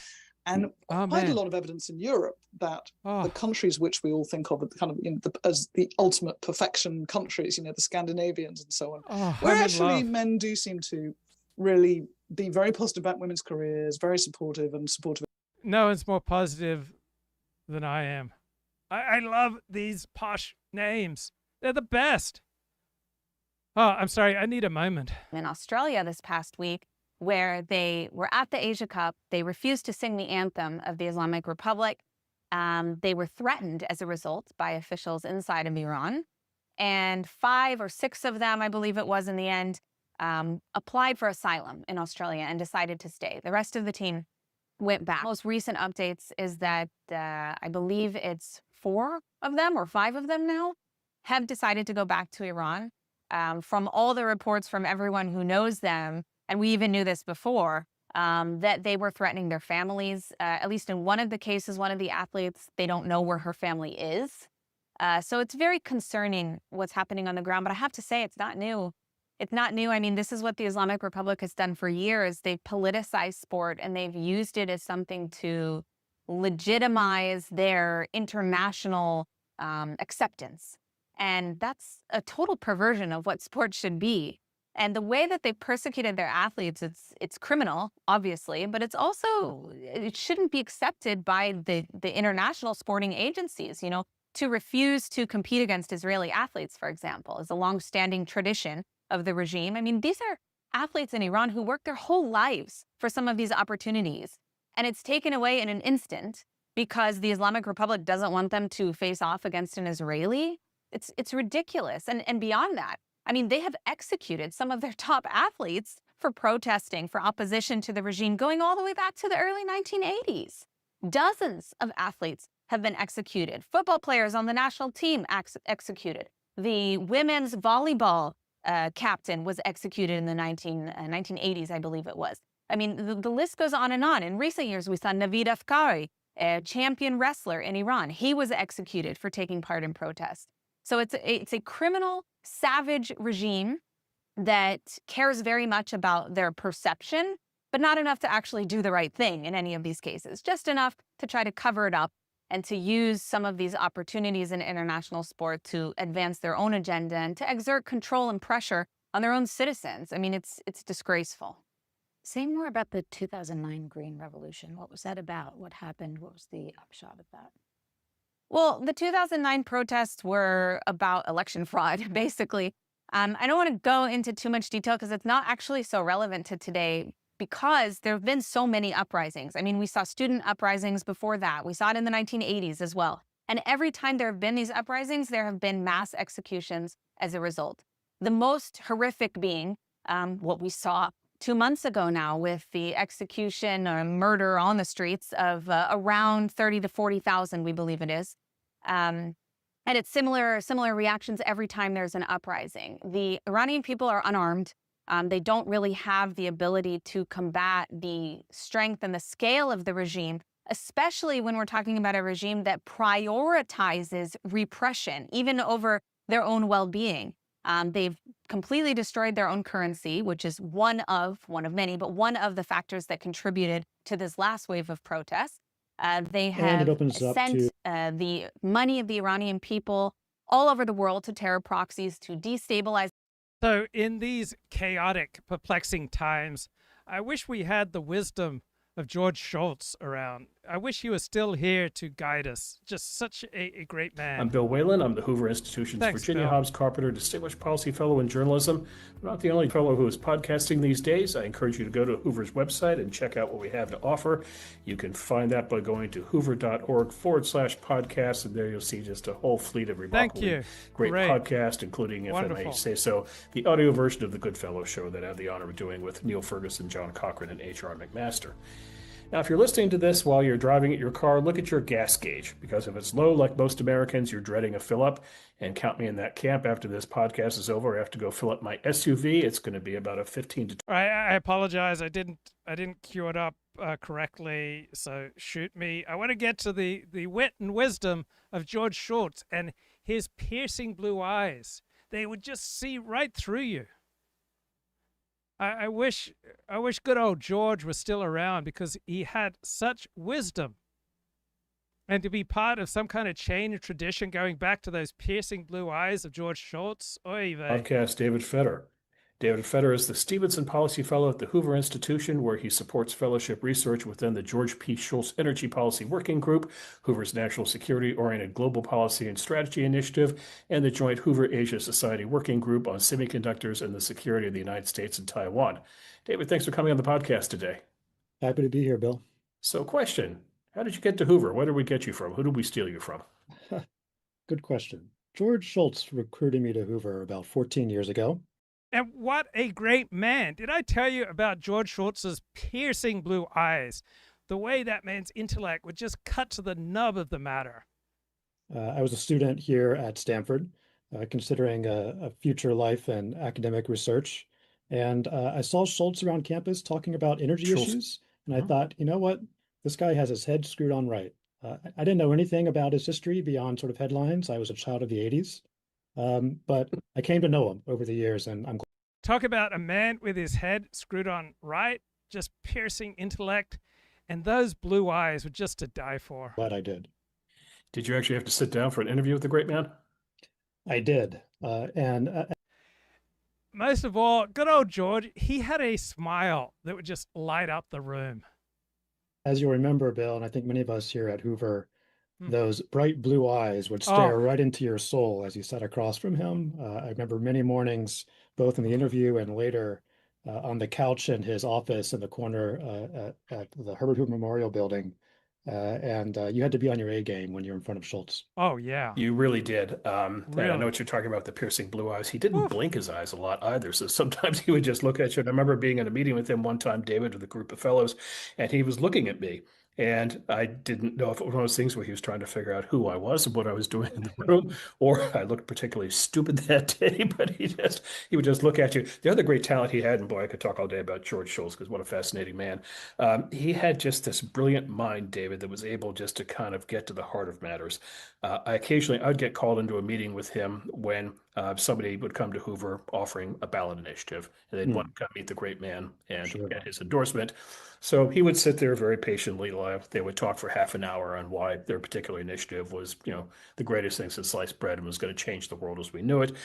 And then at the end of the presentation, Secretary Schultz would kind of sit back for a second, and you, of course, lived this more than I did. He would say in his very calm, dignified voice, "That was a very interesting presentation." And then there'd be pause. He'd go, "However, I have the following concern." And then, just like pulling out the one piece of straw from the thatch hut that brings the whole thing down, David, he would just kind of immediately blow up the initiative.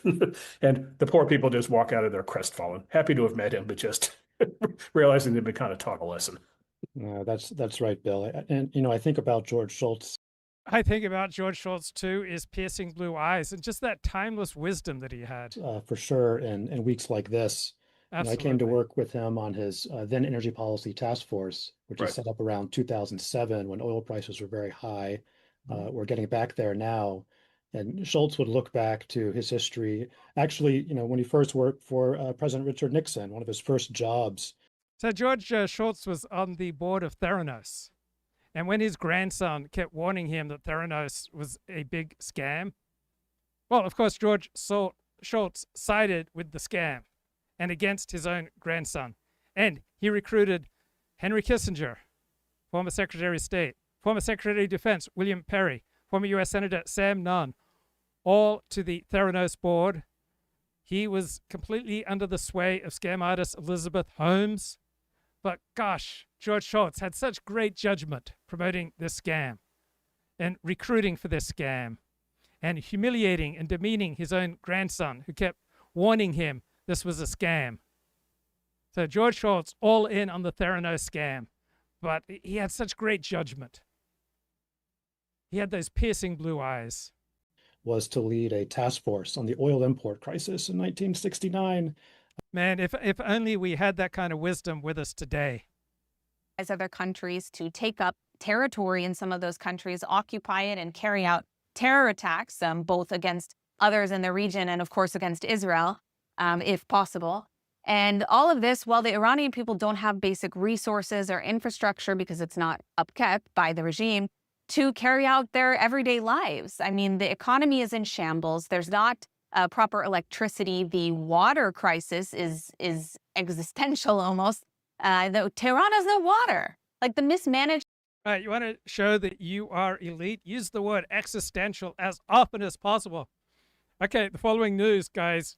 I have to flag it for you. This is existential. They don't want you to see this. The 2026 Iran war plan leaked. So one thing that I've come to hate about the Enforcer channel is their hyperbolic, low-class, nonsensical headlines and rhetoric. So I asked Gemini to classify YouTube video titles about current events. So the high status title is clinical, detached, and authoritative, such as what I am using, right? The Iran war analysis. So you use the simple present tense, you don't use punctuation, you do not use exclamation points, and you use a Ernest Hemingway type brevity. So the 2026 National Security Strategy, a structural analysis. Now a mid-tier title, right, will be more explanatory, sensible, comprehensive. You'll use numbers, professional qualifiers, essentially, and you'll focus on understanding and explained. So why the new security strategy actually changes everything for the Pacific, right? You recruit allies by offering epistemic security, promises the viewer that they can master a complex topic without being tricked by either the elites or the mob.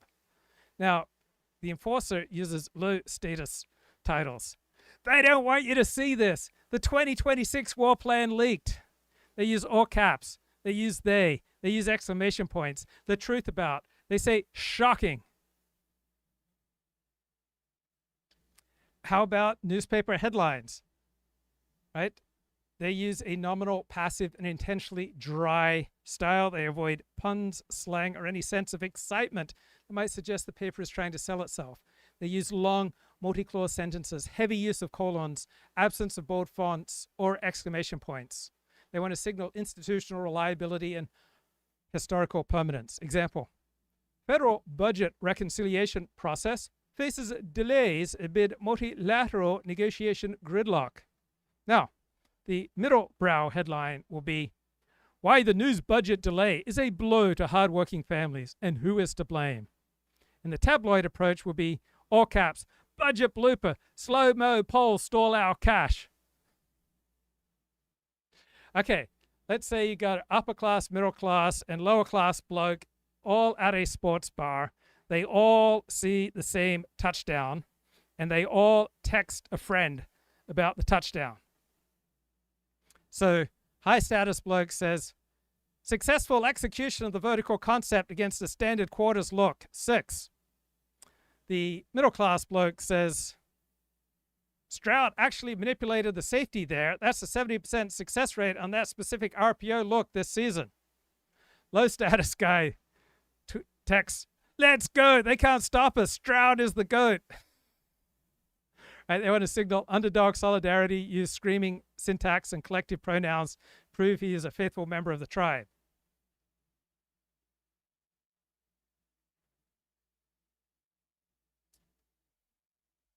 Okay, what else we got here? Great stuff. You don't want to miss this. All right, how do the different classes talk about their favorite player? So the upper class guy will say, the left tackle's pass blocking efficiency is the primary determinant of the offensive sequence. His technical consistency allows for a 95% protection rate against the edge rush protocol. He is the quiet anchor of the system. The middle class guy will say, Stroud is actually the most efficient QB under pressure this season. He essentially manipulates the pocket to create a 12% increase in completion probability. The data actually suggests he is the most reliable curator of the RPO look. Low status bloke will say, bro, Stroud is a beast. He literally carries this whole team on his back. The media tried to cancel him, but we know he's the GOAT. Let's go. Okay, let's imagine that the upper class, middle class, and lower class bloke have all seen both seasons of the great Netflix show America's Sweethearts, the Dallas Cowboys cheerleaders. And now they're telling their friends about why they love the show. Upper class guy. Well, the program provides a structural analysis of the Cowboys' branding infrastructure. The selection sequence identifies the 95% threshold required for total aesthetic and athletic integration into the franchise's global market position. It is an audit of elite human capital. Middle class guy says, technical precision is actually insane. You essentially see how a single degree of off-axis rotation during the jump split results in an immediate 10% decrease in the visual uniformity. The data actually shows that the kick line is the most efficient synchronization protocol in pro sports. Low status guy says, bro, the work they put in is unreal. The judges are so brutal, but the girls just keep pushing. We have to support them because they are the heart of the team. Let's go. Okay, now all three classes of bros have to text their wives that they're going to be late from the sports bar. Oh, high status dude says, conclusion of the event is delayed. Expect arrival at 19:30 following the final scoring sequence. Middle class dude, the game is actually going into overtime, which essentially pushes the rideshare window back. I should be home in roughly 35 minutes once the traffic settles. Low status dude, OMG, babe, we are going to overtime. You wouldn't believe this. I'll be home ASAP. Let's go. Okay, now each dude is going to be late to work. High status dude texts his boss. Arrival at 09:15 following a localized transit delay. Proceed with the agenda sequence. Middle class dude. There's actually a significant backup on the 405, which essentially adds 15 minutes to the commute. I'll be dined in by 09:10 to catch the briefing. Low status dude to his boss. I'm so sorry! Exclamation, exclamation. Traffic is a nightmare today! Exclamation, exclamation. I'm hurrying and we'll be there ASAP! 4 exclamations. Okay, now lunchroom discussion where they talk about their hangover. The high status guy. Fluid replacement, electrolyte recalibration are in progress. Homeostasis should return by 1400 following the lunch hour hydration cycle. Middle class. I'm actually using a specific NAC and B complex stack right now. It essentially targets the acetaldehyde buildup before the 2 p.m. slump hits as a 90% success rate for me. Low status dude. Bro, I'm dying. That last round killed me. I need the greasiest burger on the menu stat. Okay, how do they each talk about their tax filing strategy? High status. Liquidity event confirmed. Allocation proceeds to the 2026 diversified index sequence for long-term homeostatic growth. Middle class dude. I'm actually rotating this into the 2026 tax refund speculation market. Essentially captures a 15% arbitrage opportunity while the Supreme Court ruling settles. Low status dude. The Fed's finally paid up. I'm getting that new truck and the whole squad is coming to the lake. Let's go. All right, now they each try to hit on a woman at the sports bar. High status dude says to her, the atmospheric density in this section is preferable to the main bar. Current scoring sequence suggests a prolonged evening. Middle class dude. This specific IPA is actually brewed with a cold press method that essentially removes the bitter aftertaste. It is a 90% success rate for people who usually prefer seltzers. Low status dude. You seeing this? We're absolutely crushing them. You have the best vibe in this whole place. Let's go. Okay, I love that. That amused me. Don't know what it did for you. Hope it was as good for you as it was for me. Management of the regime is what contributes, initially at least, to a lot of these protest movements. In some cases, it's triggered by an incident of cruelty, such as Mahsa Amini, the murder of Mahsa Amini. But there's also a host of other factors that go into these efforts. And I think people saw the Green movement, the Green Revolution, as an opportunity for reform. As I mentioned, they thought that if they all voted a certain way, perhaps the reality can be different in the coming years. And what they received was a stolen election again. And this was a huge part of the momentum, both in terms of making the public realize that there is no reforming the Islamic Republic, but also in terms of showing the world again how this regime reacts time and time again to opposition. I mean, they're shameless. Again, we're talking about a regime that literally shot down a commercial airliner, PS-752, and then tried to frame another country for it before they got caught. This is an airliner that had 0 American citizens on it, by the way, but many, many Iranian citizens. And the regime's purpose in shooting down this airliner was that they wanted to accuse the United States of doing this because of the assassination of Qasem Soleimani. Obviously, that didn't succeed, but that's the scale of depravity that we're talking about when it comes to dealing with this regime.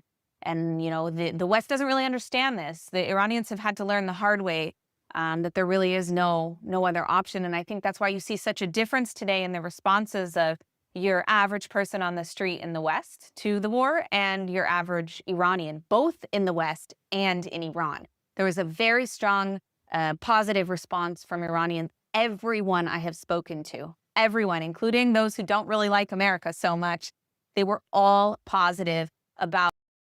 Right, here's some analysis that I liked. Hormuz is about to become an American firing lane. That is the signal. The A-10 chatter means the war has moved past signaling into hunting. The mission now is to systematically kill the cheap Iranian tools that create outsized chaos, fast boats, mine layers, swarmcraft, coastal teams, pop-up disruption, the whole dirty toolkit. This means Washington has chosen forced reopening over negotiated reopening. That's the whole game now. Iran's real leverage was never some grand conventional balance. It was the ability to use small, ugly, deniable assets to make the world's energy artery feel unsafe. The US is now serious about stalking and deleting those assets in real time. Iran's most usable form of power starts collapsing.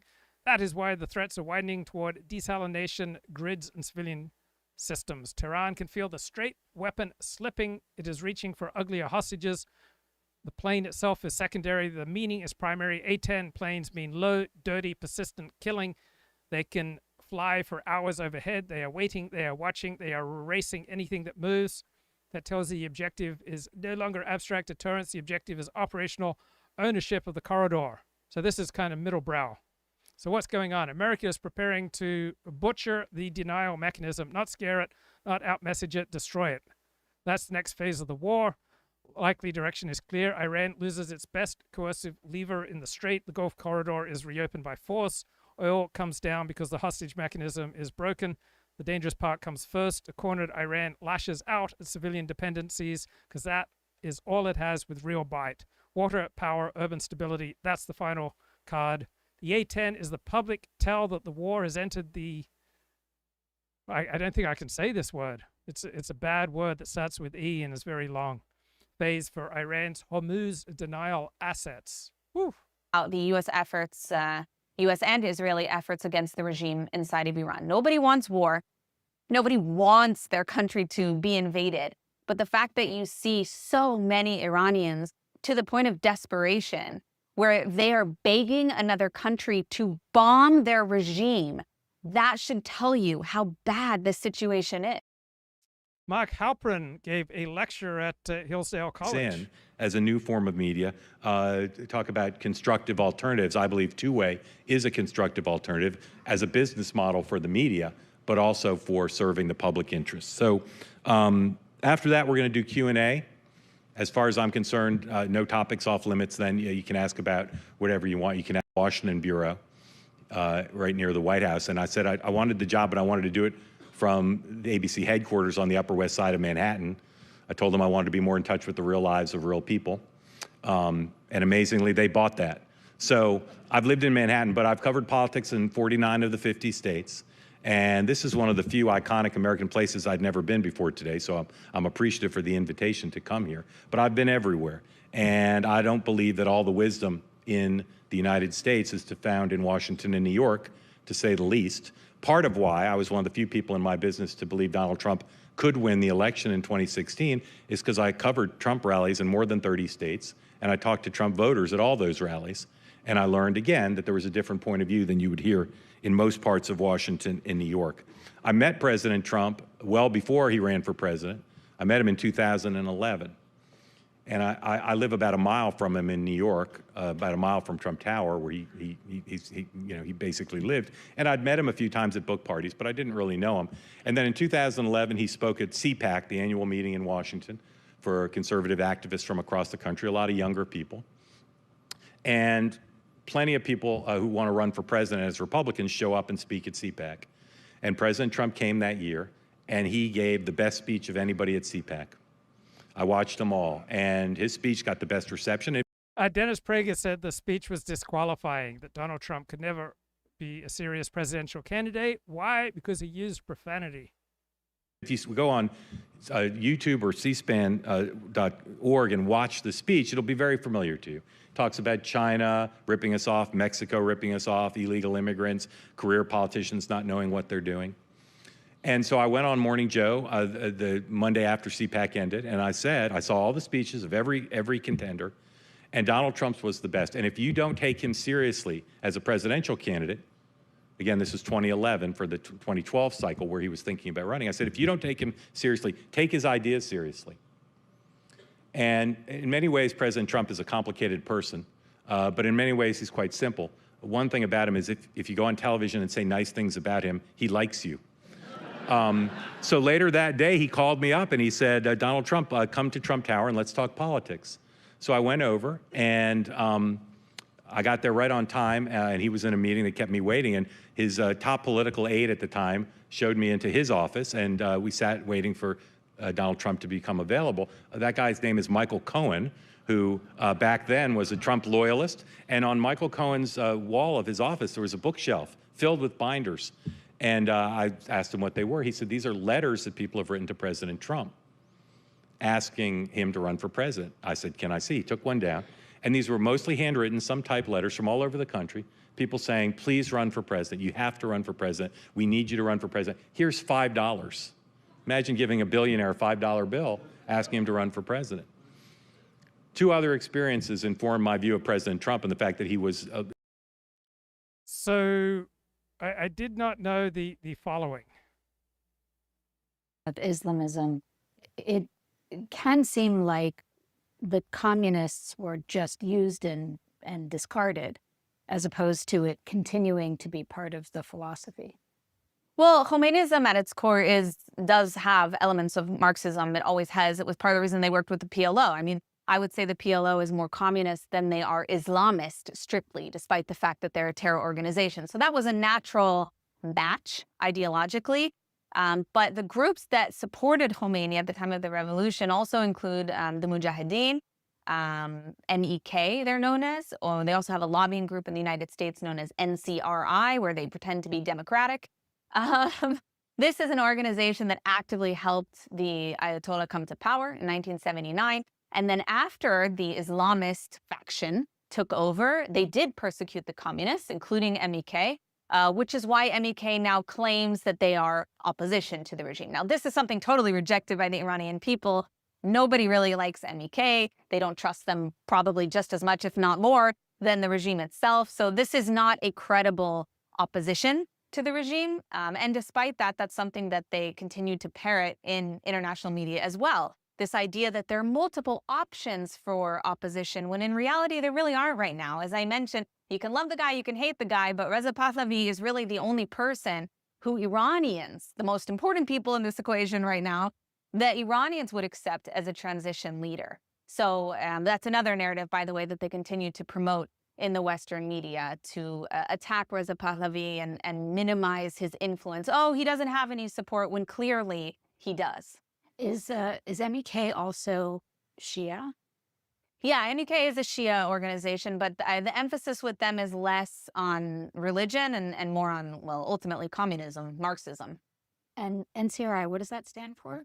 The National Council of Resistance of Iran is what they call themselves. And this is a lobbying front for MEK that spends hundreds of thousands of dollars basically, for lack of a better way of explaining it, buying off mostly has-been politicians in the United States and Europe, as well as several other places, in order to exert influence and get these people to speak out about MEK. And we've seen exactly that happening. Rudy Giuliani is one of them. He's been paid quite a bit of money to speak at MEK events, and he's been parroting all the usual talking points. First of all, obsessively anti-Pahlavi. It's like a real visceral hatred that MEK has of Reza Pahlavi, despite the fact that he's never done anything to them. His father, maybe you can talk about, but they're projecting that onto Reza Pahlavi himself. Another politician that they're working with a lot is Mike Pompeo. Unfortunately, he's been very, very involved. I believe they paid him maybe even 6 figures to speak at one of their events, and he has been promoting them a little bit here and there throughout this past 2-week campaign. But the reality at the end of the day is they don't have any support. I mean, the Iranian people hate this group. They don't even want them to be part of their protests. It's not like a mainstream Iranian opposition group at all. And the other thing that they keep promoting, these whitelisted accounts continue to promote in the West, is both separatism and that the West is promoting separatism. Separatism is this idea that Iran can be divided into different, I guess, ethnic or even religious, in some cases, territories. Iran has a huge population of, minority ethnicities. They have Azeris, they have Balochis, they have Kurds, they have all different kinds of groups inside Iran. And despite that, the majority of these communities want to be part of Iran. They're not really interested in dividing the country. But there's a small fringe minority in some of these groups that does want that. Kurdish separatists and Azeri, it exists. It's minimal, but it exists. The problem is that there's a large Kurdish faction outside of Iran, the Syrian Kurds and the Iraqi Kurds, who have different goals and do not have the same vision as most of the Iranian Kurds. And the West doesn't understand the difference between them. And so the regime has successfully used this as a tool to scare Iranians inside by saying that the West wants to promote separatism. They want to divide Iran. This is an extremely sensitive issue for Iranians. Like, if there's anything that could push them towards the regime, it would be this. It's something that they viscerally oppose. Like the same way that a lot of Israelis, if you tell them, oh, well, we should divide Jerusalem, like nobody's going to, it's the what? Like, what are you talking about? So this is how Iranians view the idea of dividing Iran. So anything or anyone who promotes this idea of a, Kurdish invasion of Iran or working with Azeris to overthrow the regime, this triggers a lot of sensitivities in the Iranian public to unite and unite against the West in that regard. So that's why the regime has used that narrative, both separatism itself and also that the West is promoting separatism as something to scare people and to manipulate public opinion. So they'll promote separatism in the West at the same time that they then go to Iranians and say, oh, look, they're supporting separatism. They want to divide Iran. What is the ultimate goal outside of Iran for the regime? The ultimate goal outside of Iran is ultimately, to establish dominance all over the entire world in an Islamic caliphate of some kind. They are a doomsday scenario, extremist version, 12 or Shia Islam, extremist version of Islam, and that is their ultimate. Well, this is a radical ideology. It's not something mainstream that even your average person in the West would support if they really knew what Khomeinism is all about. And they do want to impose those same rules and style of life everywhere that they are, and that's exactly what we've seen. Well, you think the situation for women in Hezbollah or women in the Houthis is any better than what's going on for the women of Iran? If anything, it's worse. We're talking about a even more radical community, not the regime itself, but the community is very, very radical in those places. And we see all kinds of egregious human rights violations of women and children happening in all of those organizations. Hamas, Hezbollah, the Houthis, the proxies in Iraq, the proxies that were operating in Syria. This is what they do. What's the fundamental belief system? I mean, aside from the basics of Islam, what's the Khomeinism part of it? Khomeinism is the state version. It's combining the political power with an extreme religious ideology. Obviously, there are specifics about, who took the succession from the Prophet Muhammad and who came after that and who killed. There's a long history of conflict between Sunni and Shia, but basically 12 or Shia Islam says that the 12th Imam will come, and that's what all of the ideology is based on.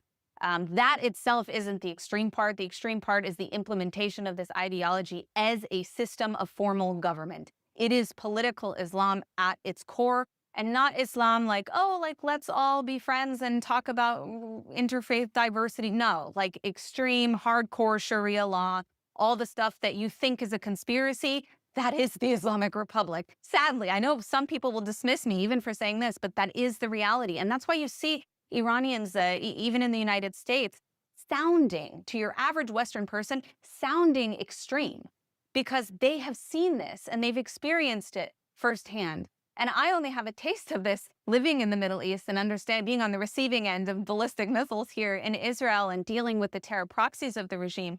But to live under a system like this for 47 years, it's a very, very different reality. It's a dystopian reality that many people in the West could not comprehend living under. It is the real life Handmaid's Tale. What is the conspiratorial thing that you're talking about when you said people sound, if you hear, Iranian, I guess they're refugees or dissidents, people who fled, who know what it's like, and they live in the US or they live here. What is it that they say that sounds so crazy? I think there's been a very vocal opposition to Islam. A lot of them speak out very strongly against it because they've lived under political Islam and they know what the dangers are. And that's why you saw a lot of Iranians also speaking out very strongly about the New York City mayor, Zoran Mamdani, because he himself is a Shia Muslim. But beyond that, He's someone that's explicitly been in support of pro-terror groups. I mean, he was marching in New York City in these protests calling to globalize the Intifada. I mean, this is someone who is an extremist. These are protests that were burning American flags. Like, that's who's running New York City. He campaigned on cutting off funding to the NYPD, but also cutting off cooperation on counterterrorism, intelligence sharing with Israel because he doesn't like Israel. Like, how's cutting off your nose to spite your face, literally. So it's stupidity. But the Iranians saw that this is a soft power campaign to put somebody in political office, even if it's a lower office, to exert that sort of influence and to mainstream those radical ideas. And it's the same thing that they saw happen in Iran in the lead up to the revolution in '79, particularly in universities. The Iranians have been very vocal about the pro-Hamas protests after October 7th. In some cases, even more vocal than Jewish communities in the area, because they identify what's happening incorrectly, sadly, but they identify what's happening with the disinformation and the subversion and the pro-Islamism on campuses in the United States in order to radicalize youth, to misrepresent the situation globally. In that case, it was with the Gaza war. In this case, it's with the war in Iran, and to get Americans divided on this issue. What do you think the biggest misconception is in the West or in the U.S. in particular? I think the biggest misunderstanding and misconception that Americans have about the Islamic Republic is that they think like us, that they are motivated by the same things, and that this is an entity that can be reasoned with. And this is a mistake that the left and the right have done in the United States and all the Western world with Iran for many years. This is not a regime that acts in what we would consider to be rational interest. They are motivated primarily by ideology, and even when an individual is not motivated by ideology who's within the regime, they are stopped by those who are motivated by ideology. As I mentioned, everything goes back to the supreme leader and the Islamic, political Islam rule over that country. That's what guides all the decision-making, all the candidates, all the policies, everything. So until you deal with that, you can't really see real change on the ground. But Americans often don't understand that this is the reality. And that's why we've seen so many failed attempts at negotiations. There's no negotiating with a regime that's fundamentally dedicated to destroying the United States. And they've been very explicit about that from day one. And they're not coming in yet. They're not coming in with a nuclear weapon to blow up America. And so Americans say, oh, well, what's the threat? The threat is 47 years of subversion that we've already seen. The threat is attacking American troops on foreign soil. The threat is bombing American bases in the Middle East. It's murdering over 200 Marines in Lebanon. It's pouring billions of dollars into Hezbollah in Lebanon that have killed American citizens all over the world. It's pouring money and resources into dictatorships in Venezuela and building partnerships with drug cartels to bring drugs and other materials into the United States. That's the threat from Iran. Not to mention the fact that they've been developing ICBMs, which would be capable of reaching the United States directly. And if, God forbid, the Islamic Republic of Iran had a nuclear weapon, you think that they wouldn't use it? This is a regime that just murdered 40,000 citizens, their own citizens, in the streets of Iran for protesting. Not only that, but we're seeing reports from those who survived and witnessed some of these incidents of mass rape. There was gang rape of some of the young women who were arrested or taken in for these protests. There was also an attack on some of the nurses, which provided medical care to the protesters. We saw protesters getting shot in hospitals where they were receiving treatment. I mean, the scale of... So I love her narratives because they fit with my particular hero system and my worldview. Now, one way I've been trying to reach for status over the last few weeks is I've tried to be as open-minded as possible towards New York's new mayor, Mamdani. And I've said, oh, I think there's a 10% chance that he could be a good mayor and like a 20% chance he could be a decent mayor. Even though most everything he said and done is completely contrary to my hero system, but I'm making a play for status here by trying to show how disinterested and fair-minded I can be. And I just stumbled on some information this past week that looks like it's going to be the bond market that brings Mamdani to heel. Right? His inability to raise more money, the flagrant danger of his financial plans for the city. And it appears that the bond market has reacted quite negatively. And after all the hubbub, looks like it's the bond market that will keep New York's mayor in check. Of barbarism is almost beyond comprehension. And that's what I mean when I say it sounds conspiratorial. It sounds almost ridiculous. But I remind you, I watched a film the other day about one of the righteous among the nations who was, I believe he worked in the Swedish government. He rescued a lot of Jewish people, during the war. And when he first learned about the final solution, the response that he had and almost everyone he spoke to was, okay, but what are they going to, they're going to kill all the Jews. Like they're going to kill all the Jews that they rounded up. Like it doesn't even make sense. Like how can that be true that they're going to kill who could do that? It's something unimaginable. Nobody had ever done something like that. And why for most people, even if they didn't like Jews, that's not the same thing as being like, yeah, I want to murder all the Jews in the world, They couldn't believe it. They couldn't believe it. And I see some of that same sentiment today, that people are unable to comprehend what is actually happening and how cruel humanity can be to other people. They don't understand that that's the case because they're coming from a place of comparative privilege, where they haven't had to deal with wars on their soil, and they haven't had to deal with the same threat to their immediate safety that many people in other countries have. And so it's easy to sit back and say, well, that doesn't concern us. That's not our problem, when it very much is your problem, because we're not talking only about the direct military threat, which is an issue. We're also talking about the ideological threat, which is something that, frankly, they're much more sinister and much more successful at doing. If there's one thing the Islamic Republic wins at, it's narrative warfare. What's an example of the success of narrative warfare? An example of the success of narrative warfare is the Gaza war. If you look at the way that things were so woefully misrepresented, the mental gymnastics required to, even in some cases, condone the actions of Hamas on October 7th. I mean, it should be a pretty low bar to say that you shouldn't kidnap innocent people, especially children, or you shouldn't use rape as a method of war. And yet, at every stage of what happened in this war, we saw pundits and even some mainstream media giving platform, giving, air to this conspiracy that there was, in fact, no rape, that was a hoax, and that Israel... So I need you to understand that I believe kidnapping innocent people is bad and rape is bad.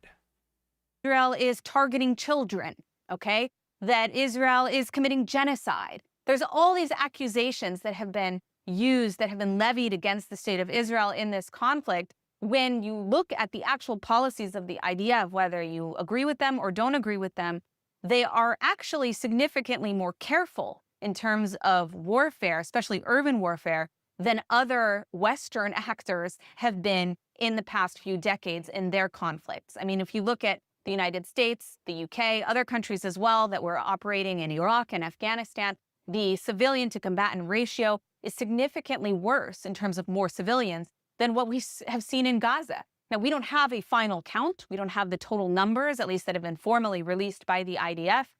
Obviously, there are a lot of casualties. It's a densely populated area. But all logic, all reasoning about the fact this is a legally justified war, it is a declared state of war by the actors involved in this. And in wars, people die. And it seems like people don't understand that this is what happens in war. That's why we didn't want this war. We didn't start this war. Hamas started this war on October 7th. It wasn't Israel that went into Gaza and kidnapped a bunch of kids and started, raping people in the streets. And instead, all of that has been inverted on media and social media without evidence that Israel is the aggressor. Israel is the one that we've been accused of rape. So I try to appear very objective and disinterested and try to take the 40,000-foot level. But if you want to know what's going on in my heart, right, these are the narratives that I vibrate to. Accused of murdering children. We've been accused of mass graves. We've been accused of all number of things. And then when it comes down to it, when you get into the actual evidence, oh, there isn't any. Or, oh, actually, it wasn't Israel that bombed Al-Ahli Hospital. It was an Islamic Jihad rocket that misfired and landed in the parking lot. But not before the entire world reported that 500 Palestinians, which isn't even the number, but 500 Palestinians had been killed by Israeli airstrikes on a hospital. So all of that framing, Israel attacking schools and hospitals, Israel committing genocide, all of this rhetoric, this storytelling is from the Islamic Republic and its supporters. Qatar was also a huge part of this with Al Jazeera. But if you notice, Al Jazeera now on the Iran war, even while Qatar is being attacked by the Islamic Republic, and even while Qatar is condemning the Islamic. So I am shocked at the lack of outrage in the Islamic and Arab worlds with regard to this war. I'm shocked at the lack of outrage and protest around the world, in the United States, on college campuses. I can't believe how passive and limp the opposition has been. Islamic Republic for their attacks on other Arab countries. Al Jazeera is still doing. And I can't believe how puny the Iranian response has been. I can't believe how weak it's been. I can't believe how pathetic it's been. If this were a football game, right, it would be 100-0. Now, this could change at any time, but right now, I am shocked by the low number of American casualties. I'm shocked by the low number of Israeli casualties. I'm shocked by how ineffective the Iranian response has been. Doing the bidding of the Islamic regime in their reporting and how they're covering what's happening. Aren't they Qatar state-sponsored media? Yes, Al Jazeera is absolutely Qatari state-sponsored media, and that's the reason why nobody should trust them when it comes to Middle East reporting. And it's really a shame because I think Al Jazeera does some good work on everywhere else in the world. But when it comes to specifically Al Jazeera Arabic and any coverage in any language on the Middle East, particularly Israel, they are incredibly, criminally biased. In some cases. So every nation at war lies and censors. So I wonder what's going on behind the lies and the censoring. In Israel, is the Iranian damage much more significant than we're told? In America, what are the vulnerabilities that we're lying and censoring? What is the Iranian regime lying and censoring? And what are the Arab Gulf states lying and censoring? Cases with the Gaza war, they have published completely fabricated stories. They claimed shortly after October 7th, they ran like a 4 or 5 minute segment about how the photo of a baby that had been killed on October 7th was actually AI, and it was in fact a picture of a dog.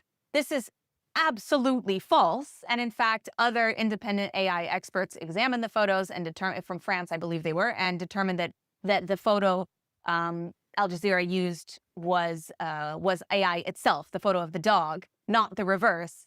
But to cast doubt on this and to make the focus, oh, well, is it AI or is it not AI, instead of Hamas just killed babies? Like, that's what the Islamic Republic does well. Instead of the fact that we just murdered 40,000 protesters in the streets, let's talk about the fact that 100 people died in airstrikes on Minab. Oh, they're bombing a school. Look how evil they are. Never mind the fact that the Islamic Republic forces have been taking over schools and mosques for months now, but in particular in the last 2 weeks as their base of operations. Never mind the fact that they've taken over hospitals during the protests, A, to kill protesters, but B, to keep doctors and nurses from providing treatment to those in need. So we never talk about that. No, let's look over here at some minute mistake that was made by the West, because we don't want to talk about what the actual issue is, which is the awful oppression of the Islamic Republic of Iran. As far as the West goes, what you've been saying makes me think of what you call here the concepcia, how people thought about containment in Gaza before October 7th. You're making me think that how people have been thinking in the West about containment with Iran has that same sort of flavor. Yeah, I agree with you. I thought it was misguided with Gaza, and I think it's misguided with the Islamic Republic as well. How long are we going to do the same thing and expect different results? The Islamic Republic, as I explained before, can't really be reformed. Negotiations are not something that we can rely on. They're not motivated by the same things. They're not going to be, despite the fact that they will lie to your face and tell you they are. And that makes it difficult, I think, from the Western perspective to understand, because, oh, look, they're saying they want to negotiate, right? No, this is a tactic that they've used for decades to buy time or to receive some sort of small concession, perhaps sanctions relief. So underneath my disinterested scholarly core beats the heart of a confirmed tribalist, and this lady articulates everything that I feel about this war and the wider context. So if you watch just one TV show this year, watch The Madison, starring Michelle Pfeiffer. It's the latest, greatest TV series from Taylor Sheridan. Wonderful, wonderful show, The Madison. Check it out.